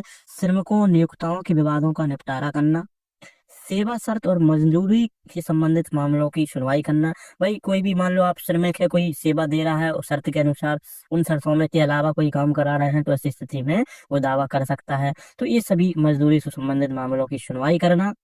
दूसरा रहता है कार्य, देखते हो। देखिए, अवैध छटनी, अवैध रूप से आपको किसी कंपनी से निकाल दिया जाता है, उस अवैध छटनी, सेवा की समाप्ति कर दी जाती, इन सभी मामलों की जांच करता है। रोजगार की शर्तों से जुड़े विवादों को भी सॉल्व करने का काम श्रम न्यायालय आपका करता है। तो ये आपके श्रम न्यायालय के मुख्य मुख्य काम हो जाते हैं। देखते हैं मध्यस्थम क्या है, यानी कि आर्बिट्रेशन को समझते हैं। तो ये एक वैकल्पिक विवाद समाधान है कि भाई कोई भी विवाद को निपटाना तो वैकल्पिक तौर से दोनों लोग मिलके समाधान कर सकते हैं, जिसमें दोनों पक्ष किसी तटस्थ मध्यस्थ की सहायता से अपने विवाद को सुलझाते हैं। तो कहने की बात है, दोनों लोग एक मध्यस्थ व्यक्ति को चुनेंगे कि हम इसकी बात मानेंगे, दोनों लोगों को उस व्यक्ति की बात माननी होगी और आपका मामला सुलझा जाएगा। तो स्वैच्छिक दोनों पक्षों की सहमति से होता है। लाभ क्या होता है? त्वरित काम होते हैं, काम वही कम खर्चीला होता है ऐसा, और गोपनीय प्रक्रिया के माध्यम से आपके मुद्दों को निपटा दिया जाता है। और न्याय की मामले आपको किसी भी न्यायालय में जाने की जरूरत नहीं रहती है। ये सभी चीजें उस आर्बिट्रेशन के माध्यम से या सहमति के माध्यम से निपटा सकते हैं। आगे बढ़ते हैं, बात करिए 16 पंचाट को परिभाषित कीजिए। अवार्ड किसे कहते हैं? जैसे हमने बताया था पंचाट, जिसको पंचाट भी एक किस्म का मध्यस्थता कराता है, औद्योगिक अधिकरण द्वारा किए गए निर्णय को कहा जाता है। तो समझिए, औद्योगिक अधिकरण मतलब क्या होता है? श्रम न्यायालय, यह जो आपका राष्ट्रीय ट्रिब्यूनल होता है, राष्ट्रीय प्राधिकरण होता है, ये क्या होता है? निर्णय देते हैं, बाद यानी मुकदमों को सुनते हैं दोनों पक्षों के। तो यह निर्णय बाध्यकारी होता है और इनका पालन सबको करना होता है। इन्हीं सभी को पंचाट कहा जाता है। क्वेश्चन नंबर 17, व्यवसाय संघ की सामान्य निधि को समझाएं। तो किसी व्यवसाय संघ में जो फंड होता है, उस फंड का काम को समझना है। तो सामान्य निधि का उपयोग व्यवसाय संघ के सामान्य खर्चों, जैसे कार्यालय में हो रहे खर्चे, कानूनी मामलों में हो रहे खर्चे और सदस्यों के कल्याण में किया गया पैसे का खर्च ही सामान्य फंड कहा जाता है। आगे बढ़ते हैं, क्वेश्चन नंबर 18, व्यवसाय संघ क्या है? भाई ट्रेड यूनियन को समझना है। तो व्यवसाय संघ एक श्रमिकों का एक संगठन है जो उनके अधिकारों और हितों की रक्षा के लिए बनाए जाते हैं। तो जैसे कि हमने देखा था कि भाई जो श्रमिकों के संगठन को ही भाई श्रम संगठन या ट्रेड यूनियन कहा जाता है, जो इनकी हितों की रक्षा करते हैं। आगे बढ़ते हैं, 19 नंबर, कर्मचारी प्रतिकार अधिनियम 1923 के अंतर्गत नियोक्ता को परिभाषित कीजिए। तो नियोक्ता किसे बोलेंगे? तो नियोक्ता वह व्यक्ति है जो श्रमिक को रोजगार देता है। भाई बिल्कुल, जो नियुक्ति करे वो नियोक्ता है। और इसमें मालिक, प्रबंधक या संविदाकार शामिल होते हैं। तो मालिक को भी नियोक्ता बोलेंगे, मैनेजर को भी नियोक्ता बोलेंगे और ठेकेदार को भी नियोक्ता बोलेंगे। तो यही लोग अंत में आपके कंपनसेशन देने के लिए माने जाते हैं। क्वेश्चन नंबर 20 देखते हैं, क्षतिपूर्ति के लिए नियोक्ता का दायित्व क्या है? जब भी किसी के साथ हानि होती है, कोई क्षतिपूर्ति होती है, तो नियोक्ताओं को क्या क्या करना होता है? तो यदि कार्य के दौरान किसी श्रमिकों को चोट लगती है, उनकी मृत्यु हो जाती है, तो नियोक्ता को मुआवजा देना अनिवार्य है। तो ये बिल्कुल प्रपक हो जाती है बात। आगे बढ़ते हैं, व्यवसाय संघ के अधिकार को समझाएं। तो जो भी ट्रेड यूनियन बनेगा, उनके पास कितने अधिकार रहते हैं? उनके पास अधिकार होते हैं संगठन बनाने का, पंजीकरण करने का अधिकार होता है अपना, हड़ताल और सामूहिक सौदेबाजी का भी अधिकार होता है, सदस्यों के कल्याण के लिए जो भी कार्य हो सकते हैं वो सभी उनके अधिकार क्षेत्र में आ जाते हैं किसी ट्रेड यूनियन के। कर्मकार की परिभाषा समझाएं। भाई डिफाइन द वर्कमैन। तो कर्मकार वह व्यक्ति है जो नियोक्ता के लिए काम करता है और उसे वेतन मिलता है। किसके लिए काम करता है? किसी कंपनी के मालिक के लिए काम करता है, उसके बदले उसे वेतन मिलता है। इसे ही क्या बोलेंगे? कर्मकार बोलेंगे। वो काम कैसा? शारीरिक भी हो सकता है और मानसिक भी हो सकता है। तो यहाँ तक हो जाते हैं हमारे शॉर्ट टाइप क्वेश्चंस। हम बढ़ेंगे अब आगे लॉन्ग क्वेश्चंस की ओर। अब देखें हम लॉन्ग टाइप क्वेश्चंस को। लॉन्ग टाइप क्वेश्चंस आए हुए हैं जो प्रीवियस ईयर के क्वेश्चन हैं। बता इनको हमने अच्छे बुलेट पॉइंट में समझाने की कोशिश की गई है और इसको ही आप कितना भी एलोबरेट कर सकते हैं। नंबर वन रहेगा औद्योगिक विवाद अधिनियम की प्रमुख विशेषताओं और उसको विस्तार पूर्ण समझाएं या वर्णन कीजिए। तो औद्योगिक विवाद अधिनियम जो बना था उसकी कुछ तो विशेषताएं होंगी, किस लिए काम करता है, तो उनको समझना है। तो इसका उद्देश्य श्रमिकों और नियोक्ताओं के बीच विवादों को सुलझाना और औद्योगिक शांति बनाए रखना है। तो क्या उद्देश्य है? विवादों को सुलझाना और शांति बनाए रखना। अब देखिए कुछ विशेषताएं। नंबर वन, अगर परिभाषाओं को देखें तो हमें औद्योगिक विवाद अधिनियम के तहत कुछ परिभाषाएं भी देखने को मिलती हैं। श्रमिक किसे कहते हैं, नियोक्ता किसे कहते हैं, उद्योग किसे कहते हैं, औद्योगिक विवाद किसे कहते हैं, इन सभी की परिभाषाएं इस एक्ट में मिलती हैं। दूसरा रहता है विवाद समाधान तंत्र, कि भाई इन मुद्दों को निपटाने के लिए एक व्यवस्था होती है आर्बिट्रेशन, मध्यस्थता, बीच बचाव। दूसरी होती है श्रम न्यायालय जो होता है वो मुद्दों को निपटाता है। और होते हैं राष्ट्रीय लेवल के अधिकरण। ये सभी संस्थाओं की स्थापना केवल और केवल इंडस्ट्रियल विवादों को निपटाने के लिए किया गया है। तीसरा होता है हड़ताल और तालाबंदी के लिए नियमन। तो सार्वजनिक उपयोगिता सेवा में हड़ताल से पहले नोटिस देने की अनिवार्य। तो ये क्या है, विधि है इनको कि भाई कोई भी हड़ताल या तालाबंदी करेगा तो इन नियमों से गुजरना होगा। चौथा रहता है छटनी और प्रतिकार। उचित मुआवजे के साथ छटनी के लिए नियम निर्धारित। अगर किसी भी व्यक्ति को निकाला जा रहा है तो ऐसी स्थिति में उसको मुआवजा देना जरूरी है। पांचवा सामूहिक सौदेबाजी। श्रम संघों और नियोक्ताओं के बीच सामूहिक सौदेबाजी का प्रावधान भी है। अगर दो लोग मिलकर के, मालिक और यूनियन का समूह मिलकर के सामूहिक रूप से सौदेबाजी करता है कि हम ये मानेंगे नहीं मानेंगे, तो ये भी व्यवस्था रखी गई है। छठवां रहता है अनुचित श्रम व्यवहार, यानी कि श्रमिकों और नियोक्ताओं की अनुचित व्यवहारों की रोकथाम के लिए भी ये नियम काम करता है कि भाई ये लोग इलीगल कोई भी एक्टिविटी करते हैं, अनुचित व्यवहार करते हैं, तो उसके लिए भी एक्ट प्रावधान करता है। उदाहरण दिया गया है सिंधु कॉरपोरेशन लिमिटेड का एक इंडस्ट्रियल ट्रिब्यूनल के साथ, कि इस केस में औद्योगिक विवाद की परिभाषा स्पष्ट की गई थी, या कह सकते हो इस एक्ट को अच्छे से समझाया गया था। क्वेश्चन नंबर दूसरा बोला गया छटनी और जबरी छुट्टी को परिभाषित कीजिए। तो छटनी किसको रिट्रीचमेंट बोलते हैं? यह श्रमिक को अस्थायी रूप से हटाने की प्रक्रिया है। कैसे? स्थायी रूप से हटाने की प्रक्रिया है। कारण क्या होता है? कार्य में कमी और वित्तीय कठिनाई किसे कहते हैं? तो कार्य में कमी हो और वित्तीय कठिनाई हो, ऐसी स्थिति में लोगों को जॉब से निकाला जाता है। उदाहरण जैसे किसी प्रोडक्शन कम होने के कारण कर्मचारियों की संख्या को घटा देना, तो इसको रिट्रीचमेंट बोला जाता है। ले ऑफ, जिसको जबरी छुट्टी बोलते हैं, समझते हैं। यह एक अस्थायी रूप से श्रमिकों को काम से रोकने की एक प्रक्रिया होती है। कारण कच्चे माल की कमी और मशीन की खराब होने की स्थिति में जितने भी कर्मकार उनको छुट्टी दे दी जाती है। अंतर क्या है? छटनी स्थायी रूप से हटाने की प्रक्रिया है, जबकि जबरी छुट्टी को अस्थायी रूप से यानी कि टेम्परेरी रूप से हटाने की प्रक्रिया है। जबरी छुट्टी तब दी जाती है जब माल खत्म हो जाए या मशीन खराब हो जाए। छटनी तब होती है जब कंपनी को कम लोगों की जरूरत हो। बाद देखते हैं एसबीआई बैंक बनाम एन सुंदरे मनी करके एक जो तुम्हारा एक्ट केस आया था, उस केस में छटनी की परिभाषा को स्पष्ट किया गया था कि छटनी कैसे होगी, क्यों छटनी विधिक है या अवैधिक है। उन विधिक और अवैधिक मुद्दों को डिस्कस करने के लिए इस केस की बात की गई थी। आगे बढ़ते हैं, क्वेश्चन नंबर 3 की बात करते हैं। उन उद्देश्यों का उल्लेख कीजिए जिन पर पंजीकृत व्यवसाय संघ के सामान्य कोष खर्च किए जाते हैं। कहने की बात है किसी व्यवसाय संघ में जो फंड का कोष होता है उसके रुपए कैसे खर्च होते हैं वो बताया गया है। देखिए, तो सामान्य कोष निम्न उद्देश्यों पर खर्च करने होते हैं। सदस्यों की भलाई, जैसे स्वास्थ्य सेवाएं देना। कोई भी मुद्दा बढ़ जाता है तो कानूनी सहायता लेने के लिए। हड़तालों के दौरान सदस्यों का समर्थन करने के लिए। और प्रशासनिक खर्च चलाने के लिए ये सब फंड से रुपए खर्च होते रहेंगे। जैसे एक बाद है ना, करसोंडस धुंजी बनाम बॉम्बे ट्रेड यूनियन के बीच संघ के फंड का उपयोग उचित उद्देश्यों के लिए ही होना चाहिए, अनुचित उद्देश्यों के लिए नहीं हो।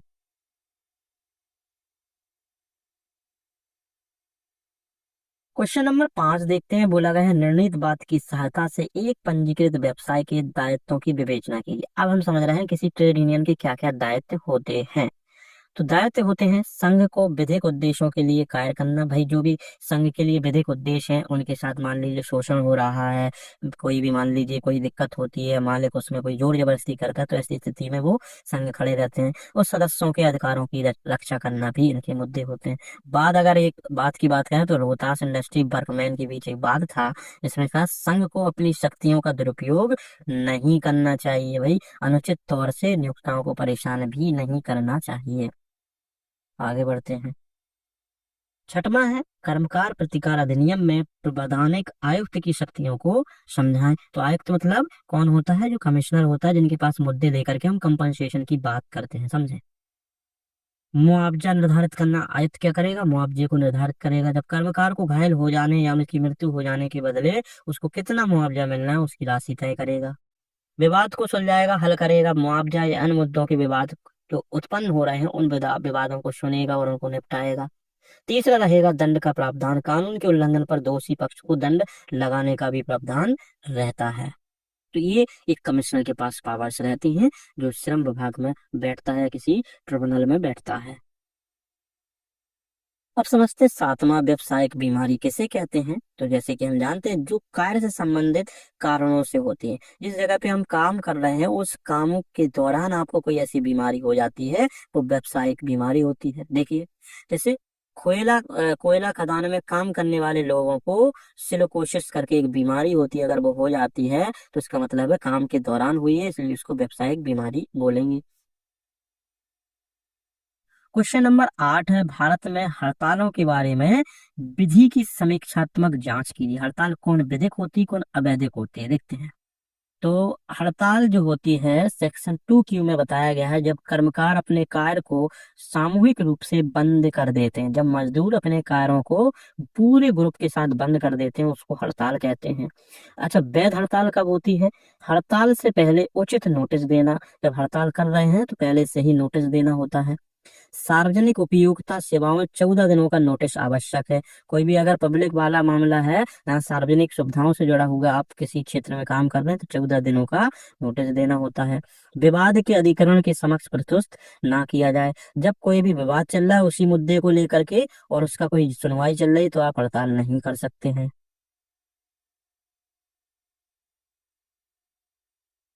आगे बढ़ते हैं, इसी में देखते हैं कि भाई वैध तो देख लिया, अवैध हड़ताल 24 में देखने को मिलती है। देखिए यदि उपरोक्त शर्तों का उल्लंघन किया जाता है तो हड़ताल अवैध मानी जाए। कौन सी? ऊपर की शर्तों का अगर हमने उल्लंघन किया तो हड़ताल हमारी अवैध हो जाएगी। जैसे 14 दिन के अंदर नोटिस ना देना, कोई भी सार्वजनिक सेवा में आप अपने मन से अगर कर रहे हो तो ऐसी स्थिति। औचित्य क्या होता है अवैध हड़ताल का? कि भाई कभी कभी श्रमिक अत्यधिक अन्याय के कारण अवैध हड़ताल करने लग जाते हैं, कभी कभी उनके साथ अत्यधिक अन्याय हो जाता है, ऐसी स्थिति में भी अवैध हड़ताल होते हैं। एक है केस लॉ, क्या है? टी के रंगराजन गवर्नमेंट ऑफ तमिलनाडु का, अवैध हड़ताल नियोजित नहीं होती है। इसमें बताया गया था कि भाई न्याय उचित नहीं होती है, अवैध मानी जाती है। और बताया अत्यधिक परिस्थितियों में नियोक्ताओं के अन्यायपूर्ण व्यवहार के खिलाफ इसे औचित्यपूर्ण ठहराया जा सकता है। कहने की बात है कोर्ट के दिमाग के ऊपर रहता है कि भाई कोई भी अगर अवैध हड़ताल है उसको भी वैध कर सकते हैं अगर नियोक्ता कोई अन्यायपूर्ण व्यवहार कर रहा है उस संस्थान में। मजदूरों का क्या अधिकार रहता है? देखिए अवैध हड़ताल के दौरान मजदूरी का भुगतान नहीं किया जाएगा। जब भी आप अवैध हड़ताल कर रहे हो तो उस समय आपको मजदूरी नहीं मिलेगी। बैंक ऑफ इंडिया यानी BOI बनाम TS केलावाला करके एक केस था, इसमें केवल वैध हड़ताल के दौरान ही मजदूरी दी जाएगी, इसकी व्याख्या की गई थी। आगे बढ़ते हैं। क्वेश्चन नंबर 9 कि औद्योगिक विवाद अधिनियम 1947 के तहत स्वैच्छिक मध्यस्थता के संबंधित, मतलब खुद की इच्छा से अगर कोई व्यक्ति मध्यस्थता कर रहा है तो उसके बारे में व्याख्या कीजिए। तो बताया गया है कि इसका उद्देश्य पक्षों के बीच विवाद को शांतिपूर्ण तरीके से सुलझाना है। प्रावधान 10A में देखने को मिलता है विवाद के दोनों पक्ष सहमति से एक मध्यस्थ नियुक्त करेंगे। भाई दोनों पक्ष एक तीसरा व्यक्ति नियुक्त करेंगे। मध्यस्थ जो होता है, मध्यस्थ को विवाद की जानकारी दी जाएगी, विवाद के संबंध में है।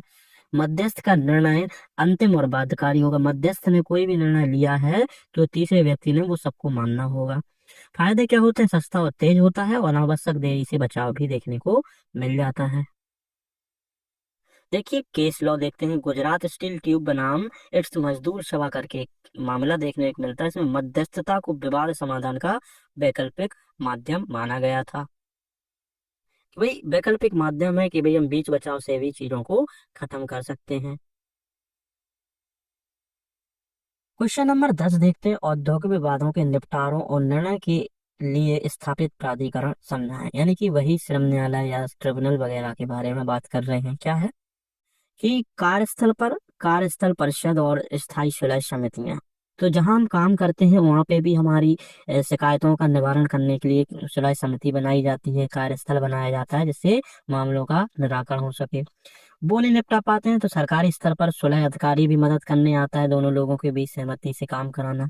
उससे भी नहीं होता है तो श्रम न्यायालय भी बैठे होते हैं। श्रम न्यायालय अगर मुद्दे को सॉल्व नहीं कर रहे हैं या कोई भी श्रम न्यायालय में सॉल्व होता है तो बड़े लेवल पे जो इंडस्ट्रियल ट्रिब्यूनल बने रहते हैं, चाहे वो स्टेट के हों या नेशनल के, तो उनके पास मामले को सुनवाई देखने को मिलती है। तो ये सभी प्राधिकरण हो जाते हैं। क्वेश्चन नंबर है, औद्योगिक विवाद की परिभाषा कीजिए 11 में। तो 2K के अंतर्गत औद्योगिक विवाद को नियोक्ता और श्रमिकों के बीच किसी मुद्दों पर असहमति के रूप में परिभाषित किया गया है। सीधी सी बात है, नियोक्ता और श्रमिकों के बीच की लड़ाई को औद्योगिक विवाद बोला जाएगा। मुद्दे क्या हो सकते हैं भाई, वेतन वेतन नहीं बढ़ा रहे हैं, सेवा की शर्तें जो तुमने बताई थी उसके अलावा काम, तुम्हें अवैध छटनी कर दी है, तो ये सभी देखने को मिलते हैं। लॉ क्या, इसका एक केस लॉ है, बर्कमैन ऑफ डमाकुची टी स्टेट बनाम डमाकुची टी स्टेट के बीच एक विवाद का व्यापक अर्थ स्पष्ट किया कि आखिरकार औद्योगिक विवाद होता क्या है, तो उसको इस केस में स्थापित किया गया। अगला है 12, कर्मकार प्रतिकार अधिनियम के तहत राज्य सरकार को नियम बनाने की शक्तियां किन किन क्षेत्रों में राज्य सरकार नियम बनाएगा कर्मकार प्रतिकार अधिनियम के लिए। तो सेक्शन 32 में के लिए है कि कौन कौन नियम बना सकते हैं। 3 नियम बना सकते हैं। पहला है मुआवजा दावा करने की प्रक्रिया, कोई भी व्यक्ति मुआवजा दावा कैसे करेगा उसकी प्रक्रिया। तो कमिश्नर होती है, उसकी शक्तियां उसके कर्तव्य को निर्धारित करेगी सरकार नियमों में।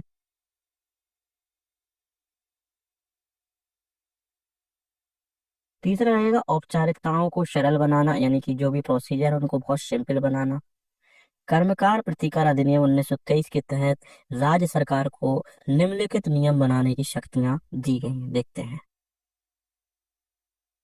सबसे पहला नियम कौन बना सकता है, प्रतिकार दावे की प्रक्रिया या प्रोसीजर, कंपनसेशन कैसे मिलेगा, दावे को प्रस्तुत करने और निपटाने के लिए जो नियम है।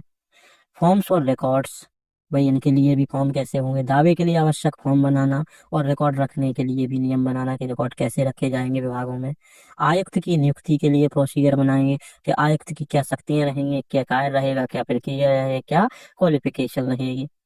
प्रतिकार करना, यानी कि जो कंपनसेशन मिल रहा है उसको कितना मिलना चाहिए, चोट का आकलन करना, विकलांगता का, मृत्यु के आधार पर, तो इनको कितना कंपनसेशन मिलना उसकी गणना भी इसी भाई नियम के आधार पर देख सकते हैं। अन्य प्रावधान भी बनाएंगे, जैसे अधिनियम के उद्देश्यों को लागू करने, अधिनियम का जो मुख्य उद्देश्य है कि लोगों को प्रतिकार मिले, तो उसके लिए भी कुछ नियम बना सकते हैं। प्रक्रिया क्या होती है, नियम का प्रारूप प्रकाशित करना कि भाई नियम जो हम बना रहे हैं उसको पब्लिक कर देते हैं न्यूज के माध्यम से, फिर लोगों के सुझाव और आपत्तियां मांगते हैं, फिर अंत में एक अधिसूचना जारी की जाती है और नियम तैयार हो जाता है। ये है क्वेश्चन नंबर 13, किसी व्यवसाय संघ का अगर पंजीकरण करना है तो कैसे करेंगे। असली काम तो यही है इस पूरा एक्ट में। क्या है कि किसी भी व्यवसाय संघ को अगर हमें पंजीकरण करने की प्रक्रिया को समझना है तो पंजीकरण के माध्यम से व्यवसाय संघ को कानूनी मान्यता और अधिकार मिलते हैं। हमें पता है जब व्यवसाय संघ हमारा पंजीकृत हो जाता है तो उसको विधिक स्टेटस और अधिकार मिलने शुरू हो जाते हैं। प्रोसेस क्या होता है समझते हैं।